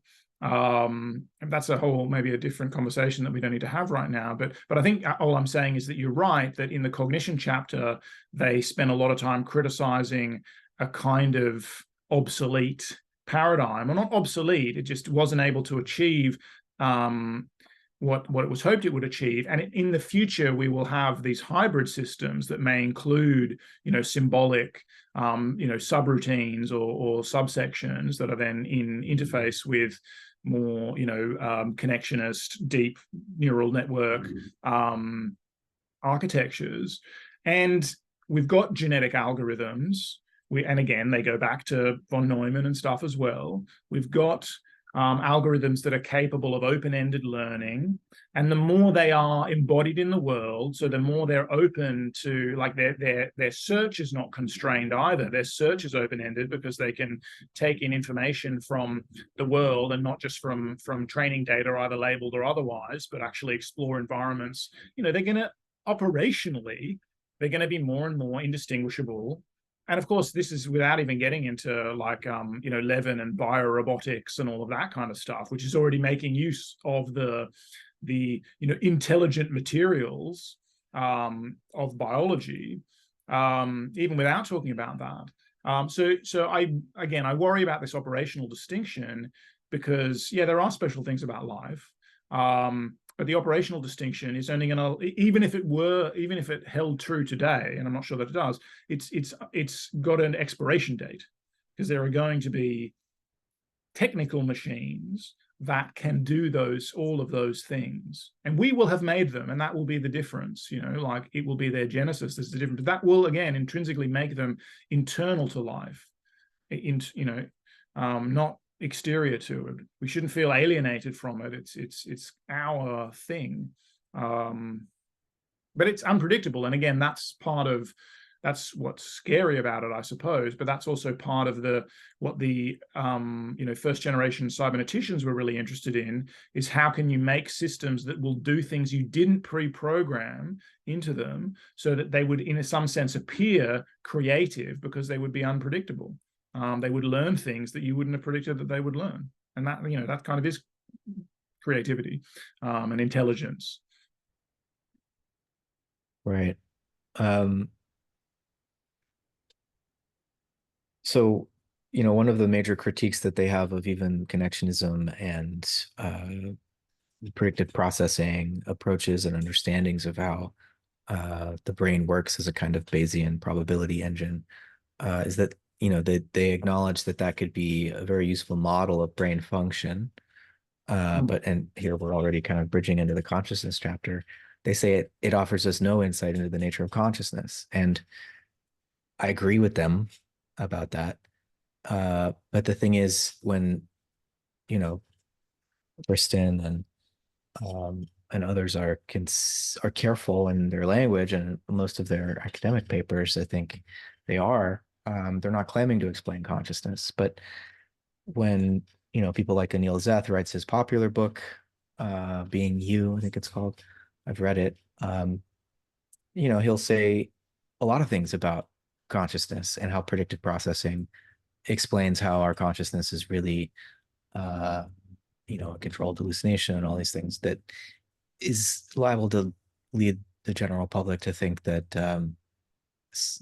they might want to look again at solipsism because it's probably, if the scientist says that's how the brain works, and so I must have no access to anyone else or the outside world, um, and that's and he'll of course qualify that in a thousand ways, but he does come out with Anil Zeth comes out with these statements. Carl Friston comes out with similar statements. Other neuroscientists and cognitive psychologists make similar statements. Um, and I think that's where the trespass happens, when they start making metaphysical claims about the nature of consciousness instead of saying this is a really useful model. And it is a useful model, and it'll probably help us make way more intelligent robotic systems and machine learning systems, to think of this kind of sensory motor looping function to navigate environments, and this just brute statistical analysis of the probability of certain things occurring um, in relationship to one another. It's clear it works really well, you know, and we'll see, with large language models and stuff, how far it can take us, and with computer vision systems and whatnot.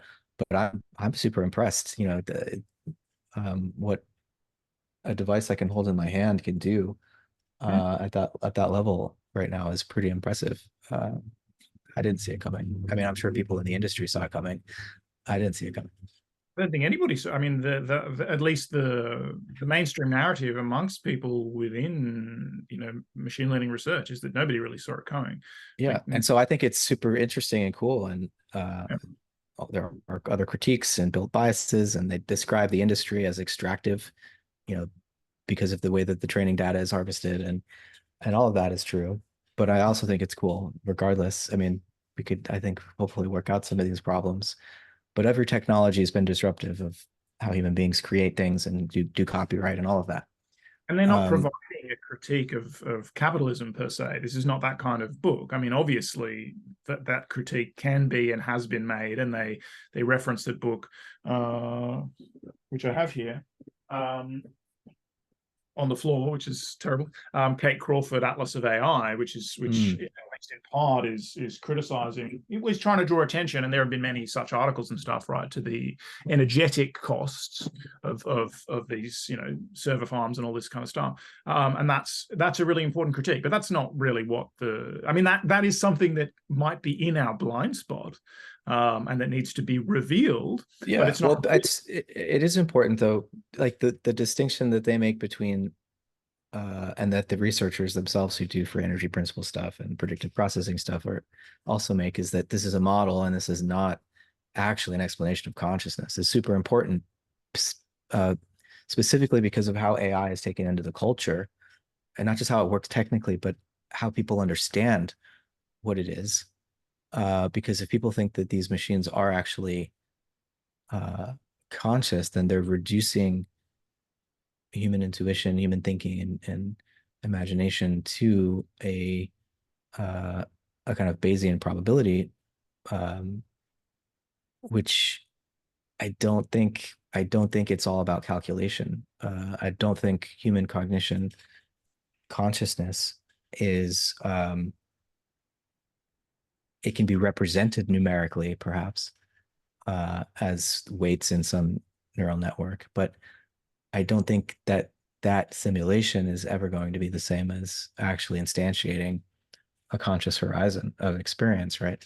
And making that point clear and making sure that scientists in their efforts to popularize their really exciting technical work don't slip up and start to do this culture creation thing where we're encouraging a kind of flattening of the life world to make more room for these algorithmic systems that need the environment to be simpler. And so we adapt ourselves to that, to these systems' need for simplicity. That's a dangerous trajectory to be on. And so I appreciate the extent that they get into the political economy and to point out that trajectory. And also, with like large language models and even the generative AIs for images and video now, what's intelligent and beautiful about anything produced there is going to have been harvested from a human being at some point. That's what it's not artificial intelligence. It's the reassemblage of human intelligence, right? Yeah. And so it's important to remember where the meaning that we perceive and intuit and read into what's produced by these machine learning algorithms, that's not artificial. That's to the extent that human culture is at least not artificial, but it's coming from human beings, right? Is the point. Artisanal. It's Um, artisanal. Yeah. yeah, no, I didn't mean to suggest otherwise. I think that those criticisms are all really important. I just meant that that's not precisely what the book is devoted to, in the sense that it's more of a philosophy of science book with a political edge to it, rather than a political science or like a political book more broadly. And there's definitely massive scope for those kinds of criticisms. And I for those political and economic etc. criticisms, absolutely, they're very important.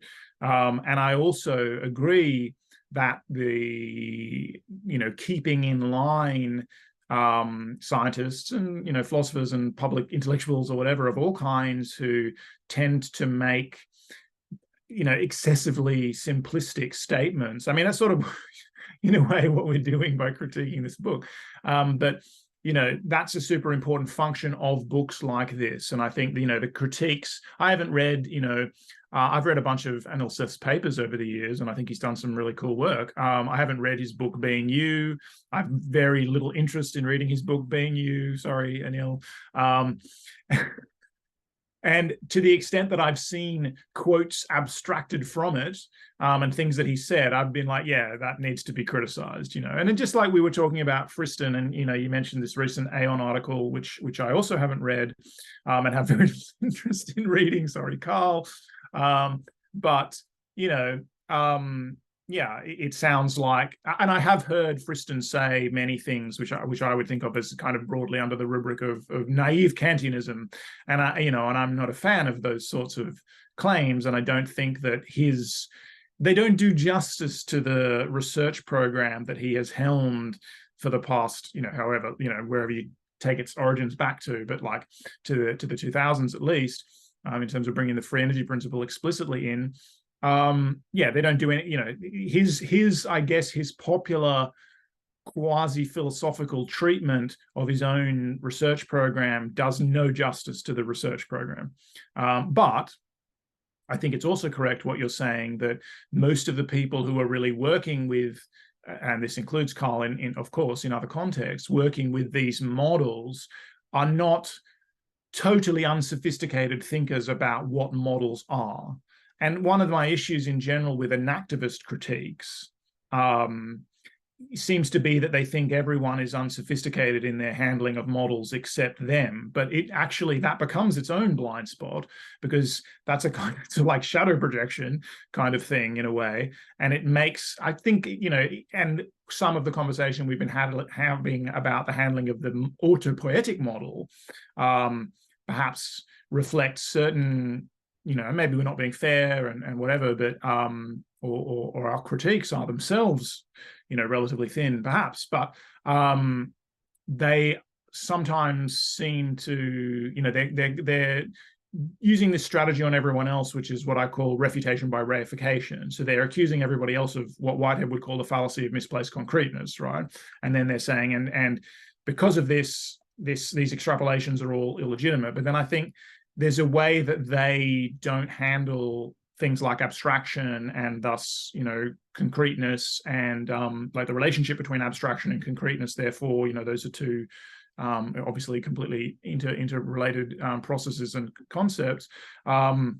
They don't necessarily handle that all that elegantly themselves, and it's like they kind of represent themselves as we're all about embodiment and the lived experience and blah blah blah, but they forget how much they're also reliant on abstract models in a certain sense. Well, not in a certain sense, they're very very reliant on all these abstract theoretical models as well, and that can maybe also like they don't seem to see like this kind of narcissism of small difference between the kinds of modeling tools like maybe category theory, but also obviously dynamical systems theory more centrally that they use in activism and in ecological psychology, in the Gibsonian lineage.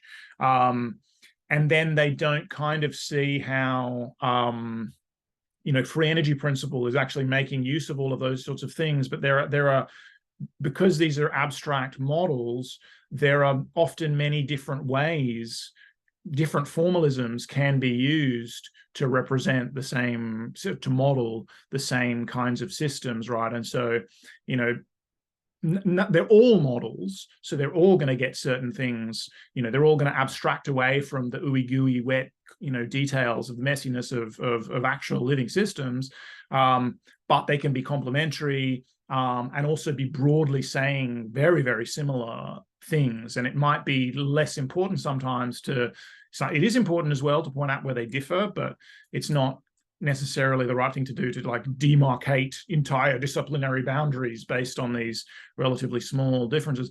And just on, whether things that, the brain is doing or that organisms are doing and whatever are like reducible to calculation or something like that. I mean, I tend to agree, and the attendant questions about whether these systems will become conscious at some point or whatever, I tend to agree with what you're saying for sure. And therefore what, the inactivists and the authors of The Blind Spot are saying. I mean, I like their chapter on consciousness a lot. And I think, it'd be good if we have time. I'm not sure if you have to rush off. I don't really right now, but to get into a few parts of it because I did like it. So I agree with all that.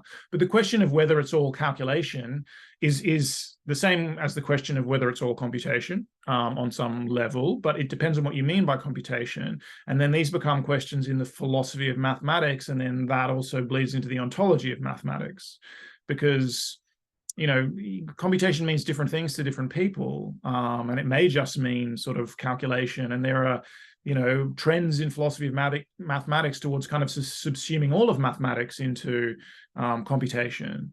And certainly some of the computational research programs that are going to be very influential, that are influential and will continue to be influential, are implicitly or explicitly, like explicitly in the case of someone like Wolfram, are already making this ontological move. They're sort of suggesting that, so that all of mathematics for them is nested within computation, and then the universe is a computational system, and it becomes an equivalent claim to the ancient claim of like a Pythagorean claim or a Platonic claim or a Galilean claim. The language of nature is written in whatever, nature is written in the language of mathematics or whatever. The laws of nature are written in the what I'm trying to say. But yeah, and that becomes an equivalent claim to say that, nature or the brain or whatever is computational in a certain sense. So yeah, there's a lot of stuff to disambiguate there. And I agree again that we need the criticisms of the superficial claims. And I do think this is an important book and an important contribution, but you and I are in a sense not the target audience, I suppose. So that's one thing to say. because it is possible to say that in focusing on those superficial claims and on focusing on certain, in focusing on certain manifestations of predictive processing as, being about all, predictive processing and cognition is all in the head and all of that kind of stuff, and neglecting the massive body of research on the free energy principle, which is a complete generalization, not only beyond the head, beyond the body, to the more fundamental physical, so just physics of self-organization, etc. level. By neglecting all of that stuff, I guess the question is, yes, we do need these criticisms of the superficial things, but at the same time, what we're really crying out for is the more subtle foundational treatment of all of these issues, and that's going to be a work in progress for many years, because so many things, so many deep philosophical questions all come together in this space now. Like, this is the frontier of as this book is responding to, but the frontier of a lot of very, very deep philosophical questions, and it requires a kind of subtle and deep treatment. And then the corollary of that, last thing I'll say, is that it almost then becomes unfair to hold, I don't know about the Van Seth book, but someone like Carl Friston, he's incentivized to make these, popular treatments of his work. He's doing that interpretive work in a way that he knows people will enjoy reading it, and he feels on some level is faithful to the research program. We disagree, but is it his job? It's a job that he's been given to do that philosophical interpretation of his work, because he's who journalists go to. It is his job to do some interpretation of his work, but again, there's a lot more work for philosophers and more subtle treatments required there. Yeah. Glad I'm not surprised we're on the same page about almost all of this, if not all of it. My tummy is rumbling a little bit. I would like to make some dinner, so don't want to go too much longer here. I know you're just getting your day started. What is it, like 10 a.m. there or something? It's now 11:15, actually. Yeah. Oh, okay. But there's the first part of what you're saying about the way in which autopoiesis itself as an abstract model is doing a lot of work for these authors who are then going to criticize someone else's model under the assumption that they don't know the difference between the map and the territory. And I think, clearly, while there might be a few slip-ups here and there, the general research program of the FEP is very much aware of that, and I think is doing a lot to refine what we even mean when we make such a distinction between map and territory. On the other hand, phenomenology is a unique lineage and methodology that I don't often see incorporated at all into the free. They might reference experience, but often not in the kind of sophisticated way that someone studied in Husserl or Merleau-Ponty would hope for. I'll just point out, and I haven't actually really read any of them in detail, but there are a number of papers trying to map Husserl to free energy principle, and different kind of phenomenology, Hegelian stuff. I'm not conflating Husserl and Hegel and phenomenology. Yeah, I've seen some of this stuff, and I feel like the ship has sailed in a way on the inactivist FEP synthesis. It's like they're fighting a losing battle here, because it's like it's already happened. Well, it's happening. I wouldn't say that. So I read a paper on Peirce and FEP recently, like a few months ago, and I sent it to one of my Peirce boffins. And we read it together, and he enjoyed the paper, and he said, well, I learned a bit about active inference from this paper, but these people don't really know Peirce. Well, I don't want to say that in a dismissive way, but he's basically saying there's a lot more to go into here, but he feels the same about Terence Deacon and whatever. Not that Deacon himself doesn't know Peirce, but the way Deacon presents things, and then the way it's been used is a real simplification of the resources that are available in semiotics. So I don't think these things are done, is all I'm trying to say. Like the gestures to possible connections have been made, but there are research programs devoted to that could grow out of complex Hmm. Hmm. analogizing between these different systems. I mean, putting aside the question of which specific researcher is guilty of it or not, but drawing attention to the problem of model centrism is really important. And I think they do a good job in general of that. But at the same time, there were a few places where I detected the residue of a model centrism. And maybe this is controversial, but I don't think it really is if you're reflecting the slightest bit about like the presuppositions of astronomy and our role as observers. Like, uh, they talk about Aristotle's geocentric model of the motions of the heavens, and they contrast it with what's really going on, which is that the sun is at the center and the earth goes around the sun.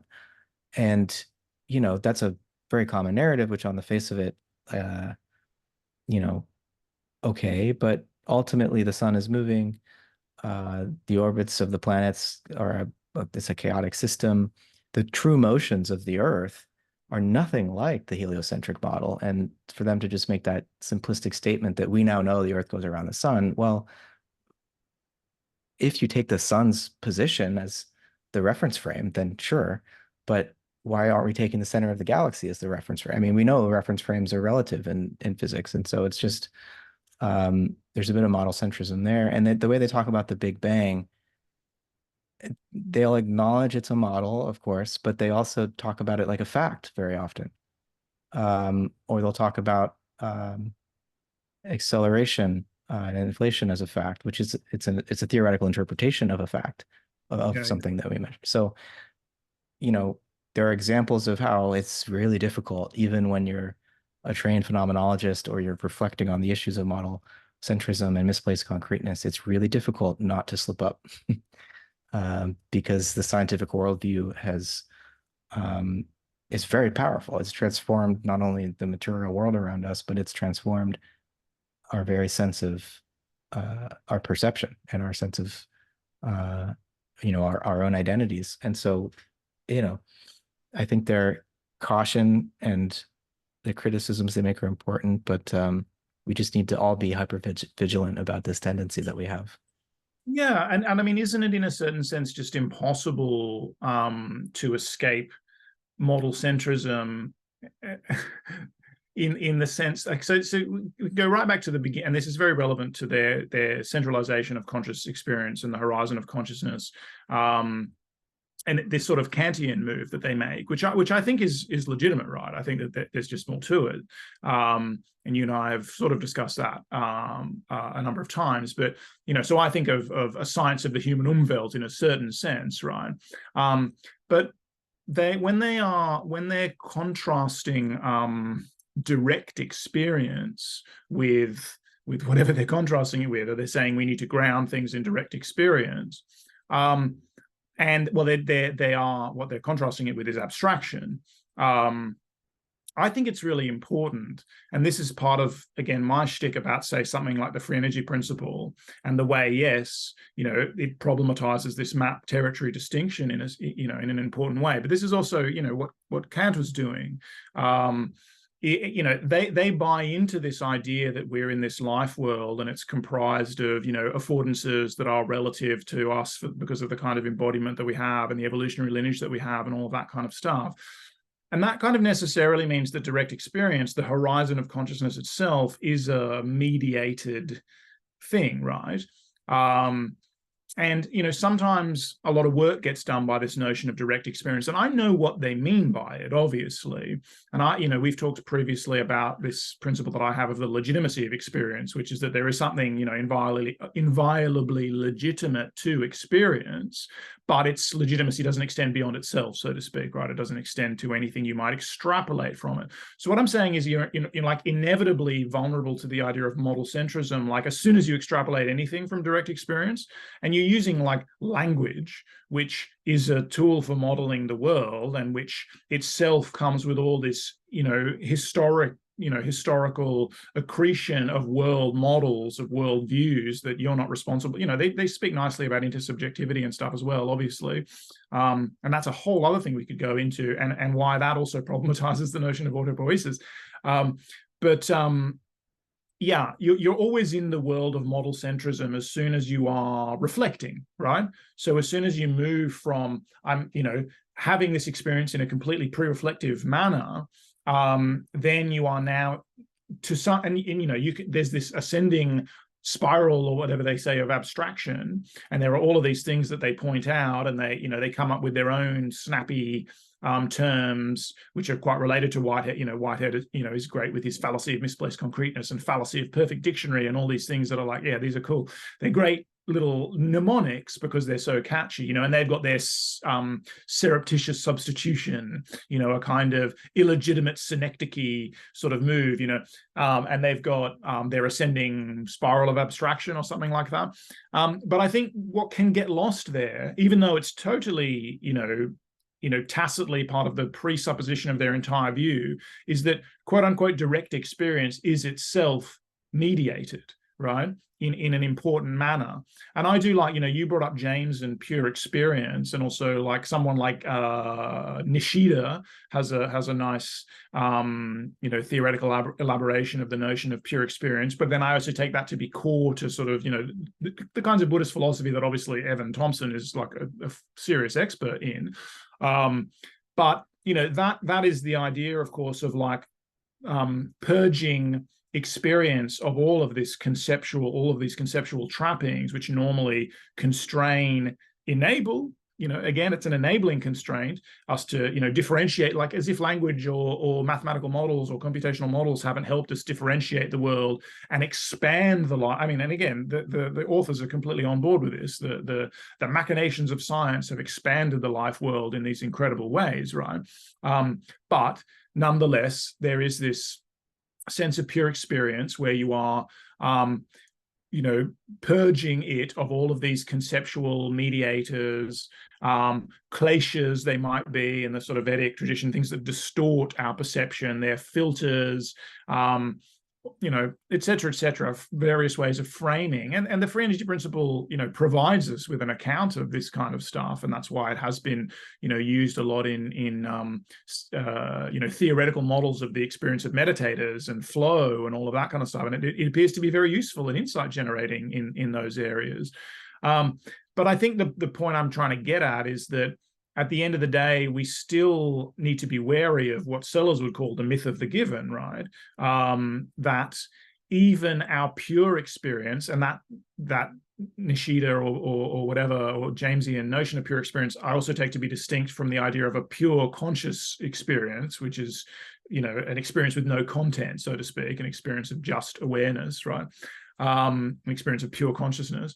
But this pure experience, which is as unmediated as it gets, but that just means that it's unmediated by all of the kind of culturally, all the models that originate in language and mathematics and science and all of that. It's still completely mediated by being the kind of organism that we are, right? And again, I think the free energy principle is trying to get at that kind of stuff.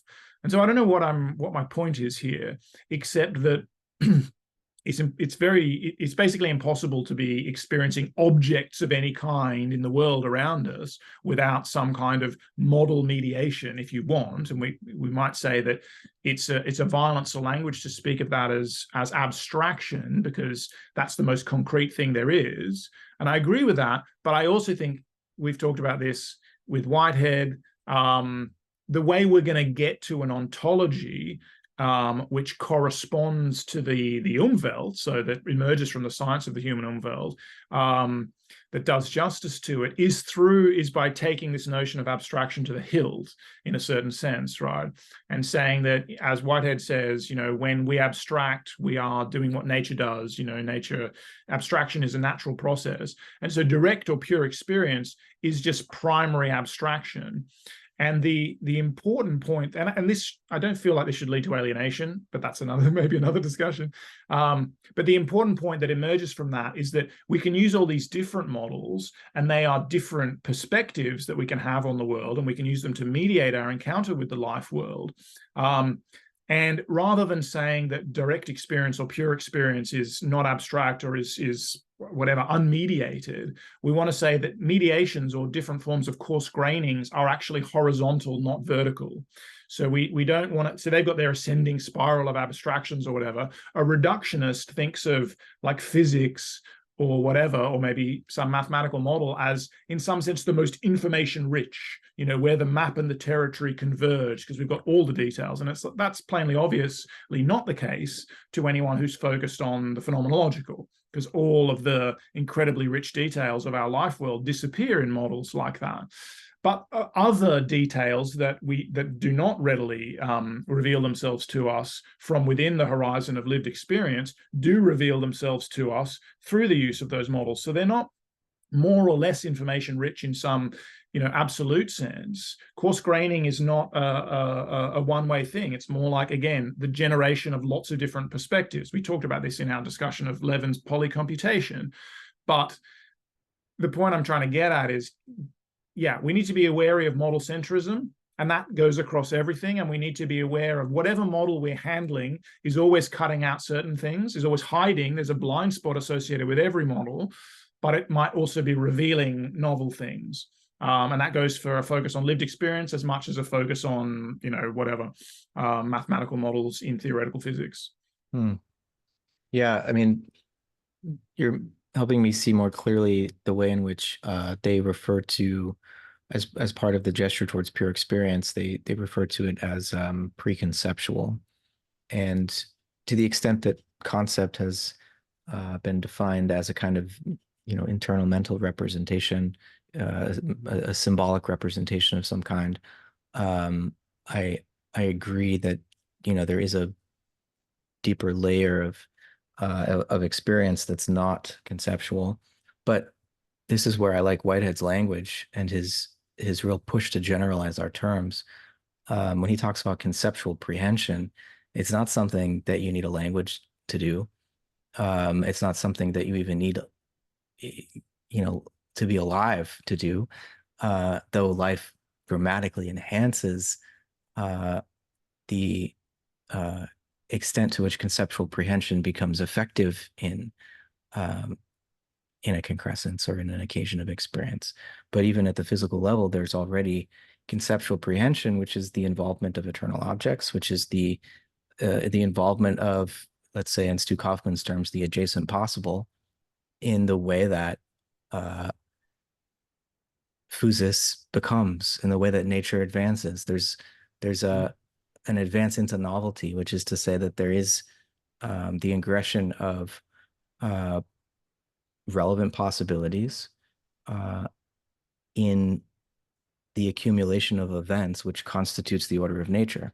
And that the ingression of possibility is defined in Whitehead's terms as conceptual prehension, and concrescences or occasions, actualities that are occurring even at the physical scale. And so, you know, there's a really strong, Evan Thompson calls the strong continuity thesis, the idea that, you know, mind and life are equivalent or presuppose one another. Every living system is a cognitive system in his terms, but I think Whitehead's continuity thesis is even more radical, that, you know, as he says, we have to fuse together life and physics if we want to understand what it means to exist at all.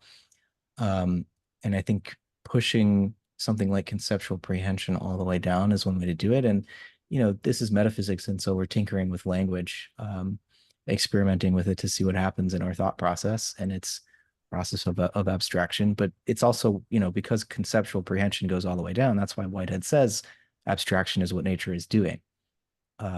It's not just the human brain that coarse grains and chunks up nature into these categories, like stars and galaxies and plants and animals or whatever. Like, nature chunks itself as a result of processes of abstraction. And we can be more or less resonant with the way that nature has chunked itself. We could project categories that only fit because of our instrumental orientation, or we could, you know, really become more participatory and feel into, you know, carve nature at the joints, as Plato would say. And I think their approach lends too much to a nominalist point of view, which I would, as much as I love William James, that's the one part that I resist in him and prefer Peirce, where you do get the sense that form is at work, and that conceptual, something like what we call concepts and usually in our usual natural language, the when we're dealing with possibilities in our thought process, something like the capacity to deal with possibilities, I think, is just part and parcel of natural process as such. That's one way of interpreting what quantum physics is telling us. And so, yeah, the way they treat abstraction, I think, follows in some sense from the way that they want to be able to refer to a non-conceptual or pre-conceptual experience. And as a Whiteheadian, I don't know if such a thing exists. Yeah, like that's perfect. And we're getting back to the core notion that we've been developing, or and we speak about it in different ways, and of course it's already there in Whitehead, but of constructive realism or constructive coarse graining. And I think that's where you have to go to avoid this nominalist or anti-realist turn. And isn't it kind of ironic then that the authors, to the extent that they flirt with, tacitly endorse this kind of anti-realist point of view, are actually falling back into the same issue that they're criticizing in the likes of Seth or Friston or whatever, because it does become like the human life world is, I don't know, no, I mean, it's a different thing, and I don't want to conflate them, but there is a sense in which they're saying all of this conceptual stuff is just this, kind of illegitimate layer. The way we objectify the world is this, irreal, non-real, unreal, whatever, imaginary layer that we project on things. And they're not saying that that's necessarily bad in itself, but that we should just be aware that we're doing that. And of course I agree with that, but I again, because they don't provide the ontology from which those processes of abstraction and projection, even though they do say, when they have that beautiful Merleau-Ponty quote, the subject projects the world as the subject is a project of the world, that's where they get closest, like you said earlier. And that's probably, I don't know Merleau-Ponty super well, but where he kind of would get closest to speaking about this kind of ontology. I know he took a kind of an ontological turn himself later on in his work. He was reading Whitehead and Schelling, and that's what well, there you go. him there. Yeah, and a lot of the French authors who I've been reading a lot of in recent times, that I keep name dropping, your Ruyers and your Simondons and Deleuze and Guattari, was for sure reading Whitehead. And yeah, so Whitehead and Peirce, obviously, Peirce is another very important. These guys are quite complete thinkers. Again, doesn't mean I want to embrace the systems or the language, in their totality, but they are quite complete thinkers, and they've been through a lot of this territory, and they have resources that can help us respond to this challenge in a way that, whilst a lot of the criticisms of the blind spot do hit home, they don't, they don't get to the heart of things in the way that someone like obviously Whitehead does. And I think, what they would recommend, we would agree with, which is that in terms of our lived experience and its conceptual mediation in their terms, one wants to encourage this kind of looping practice, where you build in some kind of awareness of fidelity to as pre-conceptual as you can get experience to be, into your daily life or into your theoretical reflections or whatever. So they're recommending meditation practices. Think about like music. Of course, I think about music all the time, but as a great model for this kind of thing, like when you encounter some music that is far enough removed from anything you have previous experience of, so you haven't got good models for dealing with it, basically, it can sound like noise, right? I mean, notoriously lots of people, that's just noise,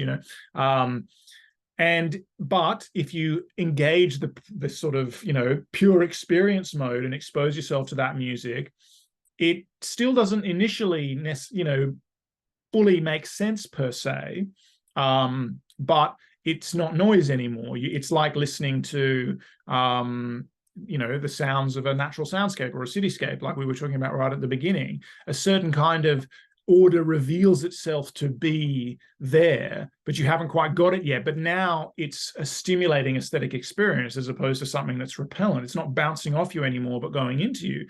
And through having that experience, and I think of like letting more of the outside in, you're developing your conceptual / preconceptual, models, whatever, so that the next time you bring your prior experience to that kind of music again, it makes a lot more sense. And eventually, what happens to me, or what used to happen to me all the time, when I was really studying music intensively, is that this music that sounded totally alien initially, and then sounded alien but in a really enticing and aesthetically pleasing way when I opened myself to it in a different way, eventually started to sound completely like a product of the tradition that in fact it is a product of. It's like listening to someone like Anton Webern, and initially he's got these miniatures and they're like, oh, what's going on here? They're gone before you realize it, and they're like spiky and plinky plonky, as my mother would say.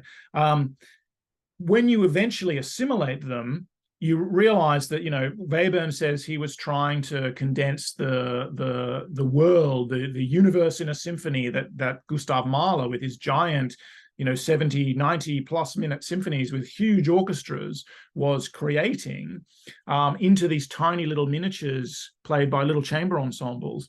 And eventually, when you get to know them well enough, they just sound like they are part of that tradition, So they get assimilated to you. You develop models by departing from models, and then you build new models, and eventually that is what makes the world intelligible, I guess, is what I'm trying to say. Relationally, you build these networks between things, and yeah, there's order all over the place where initially it sounds like just noise. Yeah, no, I think the interplay between novelty and habit, I think is really as close as I can imagine getting to the core dialectic of not just mind and intelligence, but nature across the board, right?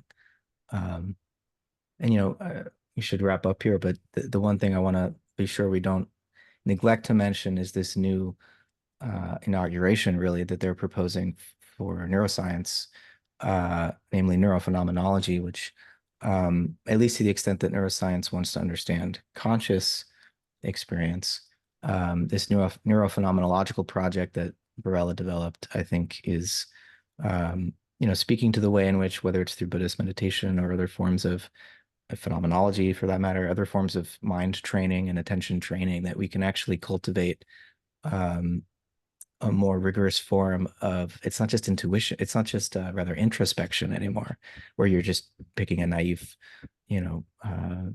participant in a study off the street and saying, tell me how your attention changes when you do this task. It's like, well, no, we can learn something about the average person's lack of attention by doing that, but you could cultivate attention in various ways and actually begin to notice things about the interface between and the relationship between what's measured in a PET scan and what's experienced in your own time consciousness, let's say, which is what Varela tried to do some experiments on himself.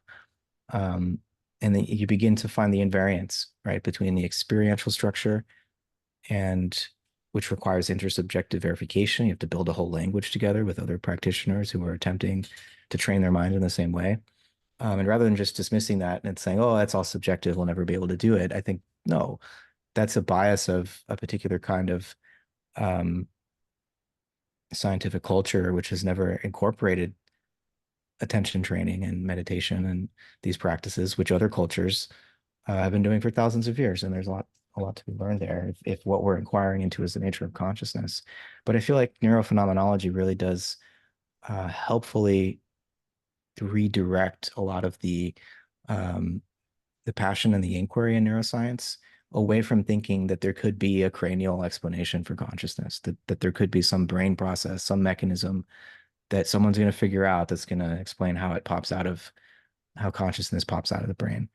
And so, they say in the end of the consciousness chapter, they write, the problem for neuroscience can no longer be stated as how the brain generates consciousness. Instead, the problem is how the brain, as a perceptual object within consciousness, relates to the brain as a part of the embodied conditions for consciousness. So the body is very important for them. Neurophysiology is very important. But we're only ever going to experience the brain in experience, which seems like a tautology, but I think there's something phenomenologically enriching about this reorientation of what neuroscience is up to. And, for my part, I'm all for it. I think neuroscience really needs this increased respect for, the other perspective one can take on the phenomenon that they're trying to study, the first person perspective and the second person, and not just look at it from the third person point of view. Yeah, no, I think it's a beautiful vision. I mean, not new, obviously, in terms of Varela's coinage and proposal, but it's a beautiful vision, and it is this. It's exactly the looping kind of thing that I was talking about, and of course they refer many times to. I guess it's a big theme of at least maybe not enough of a theme of the some of the chapters that I haven't read, but you've hinted it's not, like time and the physics chapters and stuff. But they refer a lot to Hofstadter's notion from Gödel, Escher, Bach, and then later on from the book of the same name of the strange loop. And of course, autopoietic systems are a strange loop. And so this here is, this strange loop between the subjective and the intersubjective and the objective in neurophenomenology. And I think just pointing to the Hofstadter connection, though, who was big on symbolic AI, and I don't know what he's up to these days, but and of course he was one of Dennett's closest, friends and collaborators, and wrote another, really quite interesting book on surfaces and essences on analogy as the fuel and fire of cognition. That they refer to the strange loop so much, that the strange loop is such a big theme of these chapters that are devoted to life and cognition and consciousness. Suggests that there's all these bridges are already there, obviously, and Dennett's heterophenomenology is not that far from neurophenomenology. Neurophenomenology is obviously explicitly borrowing from practices, meditation practices and things. But note that there's also this kind of work with musicians and the practice of listening and all that, which is very developed in musical traditions within the West and obviously elsewhere in the world. That work has been going on for some time as well. But it's a I'm not, I don't know whether Varela coined neurophenomenology before Dennett coined heterophenomenology or whatever, and I don't really care, but they're very related ideas. And obviously Dennett has this, there's this aspect of Dennett that I don't like, which is the reductionist side of things. But he himself was a great introspector. Like, he was a proper philosopher in the sense that he could introspect on his paper Quining Qualia, which they all but reference in there. They don't reference it.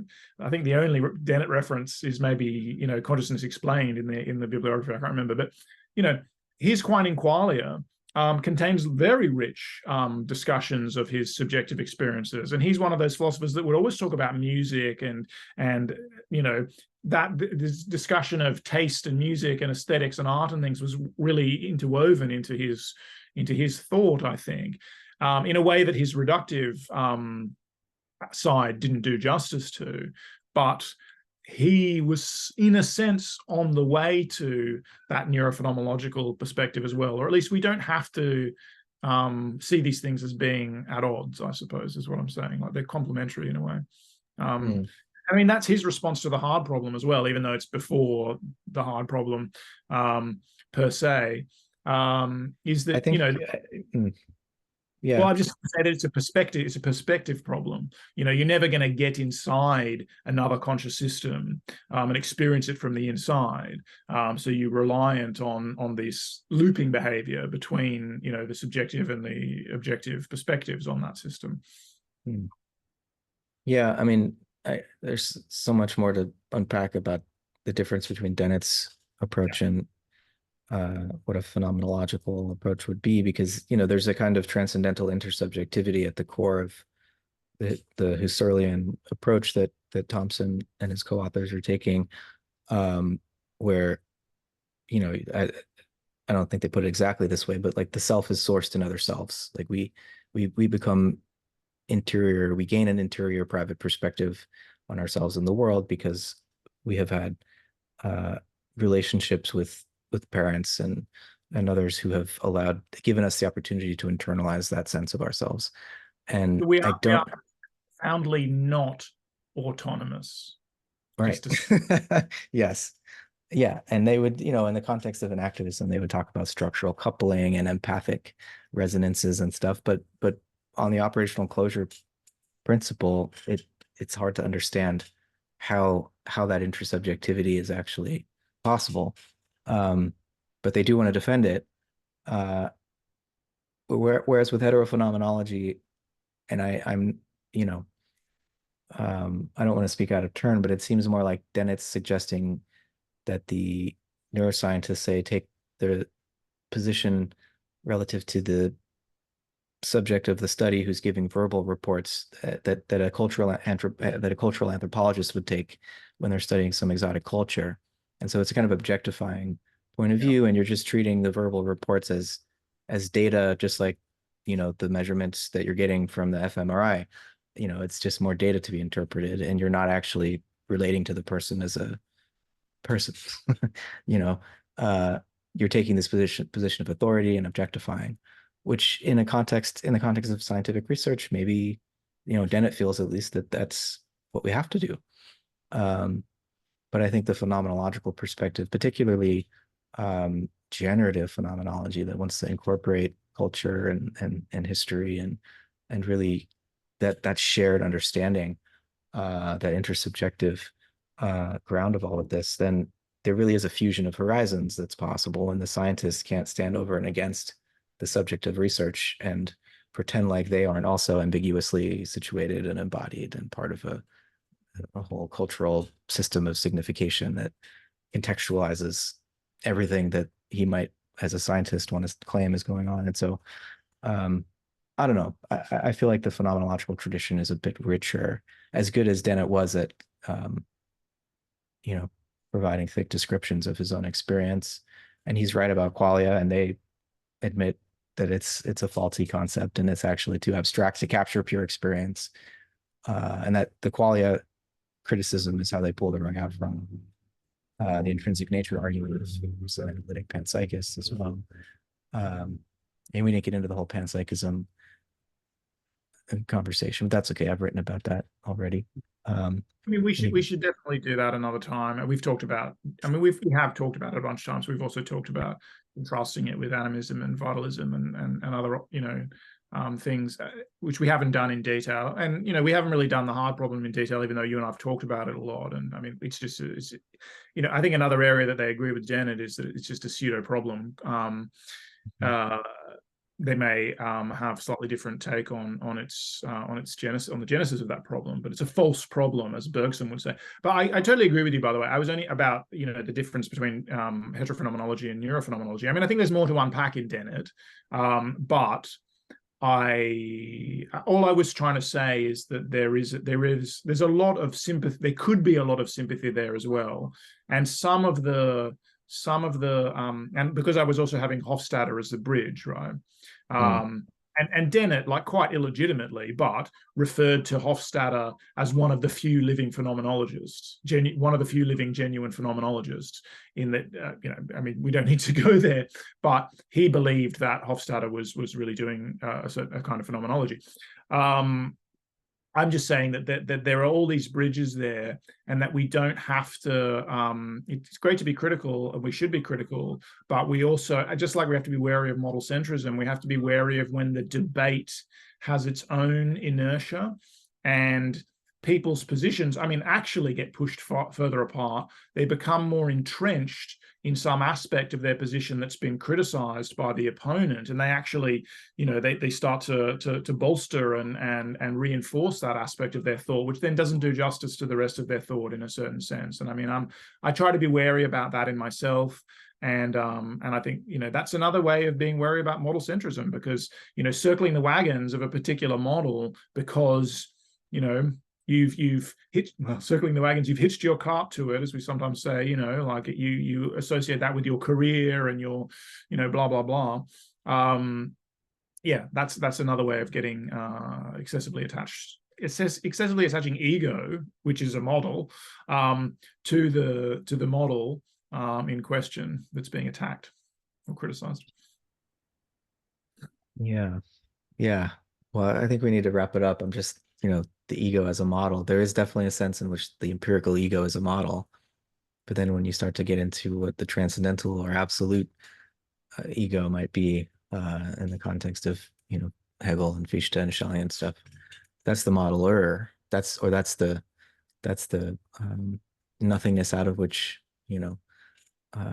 thoughts and ideas and models would come. But that would be a different conversation. When It's we get back interesting. when we get back to Jung on another conversation, Yes, yes, go into yes. I your mean, story. they start with Husserl, and there's such a rich lineage of philosophizing that is informing the genius of Husserl, coming out of German idealism, that they don't really go into, which would be interesting. Um, it's also very interesting that Whitehead and Husserl, independently of one another, are coming to some of the same core insights about the nature of time and experience. And Charles Hartshorne actually got to study with both of them, which is cool. Um, Isn't but he also introduced Whitehead to Peirce's work? That's right. Well, to Peirce's philosophical work, Yeah. I think Whitehead cites Peirce in his 1898 Universal Algebra text, some work that Peirce had done in mathematics, but Whitehead wasn't aware of all of Peirce's other work until the late 20s, early 30s, when Hartshorne showed it to him. Yeah. After Processing Reality, as he was very keen to ensure people knew. Yeah. All right, Tim. I think we Yeah. did a reasonably thorough job. I know there's plenty of other things we could have dug into, but yeah, this I think definitely contributes to the the project. I mean, I see what we're trying to do as some kind of intervention into all of this, into this conversation, which is both a broader public of public interest, but also of academic and scientific and philosophical interest. And so um, it's been a pleasure to think with you, as always. Yeah, man, absolutely. It always is. Cool. All right. Well, let's figure out where to go next, over email or DMs or whatever, and look forward to the next time. Probably Fantastic. Technics, philosophy of technology, information theory, fluidity, maybe. I don't know what you're hip on right now, but I sent you that Ashley Woodward paper on Simondon's philosophy of / as information. I think I sent you a link in the Twitter DMs at some point. Maybe send it again. yeah, maybe that paper plus some fluidity, like as complementary to that.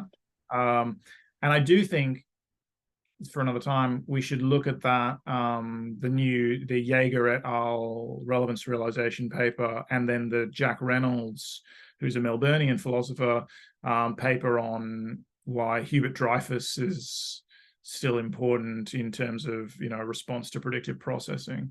So those could be a nice pair. Maybe not next time. Maybe we go into the Simondon and Floridi thing next time.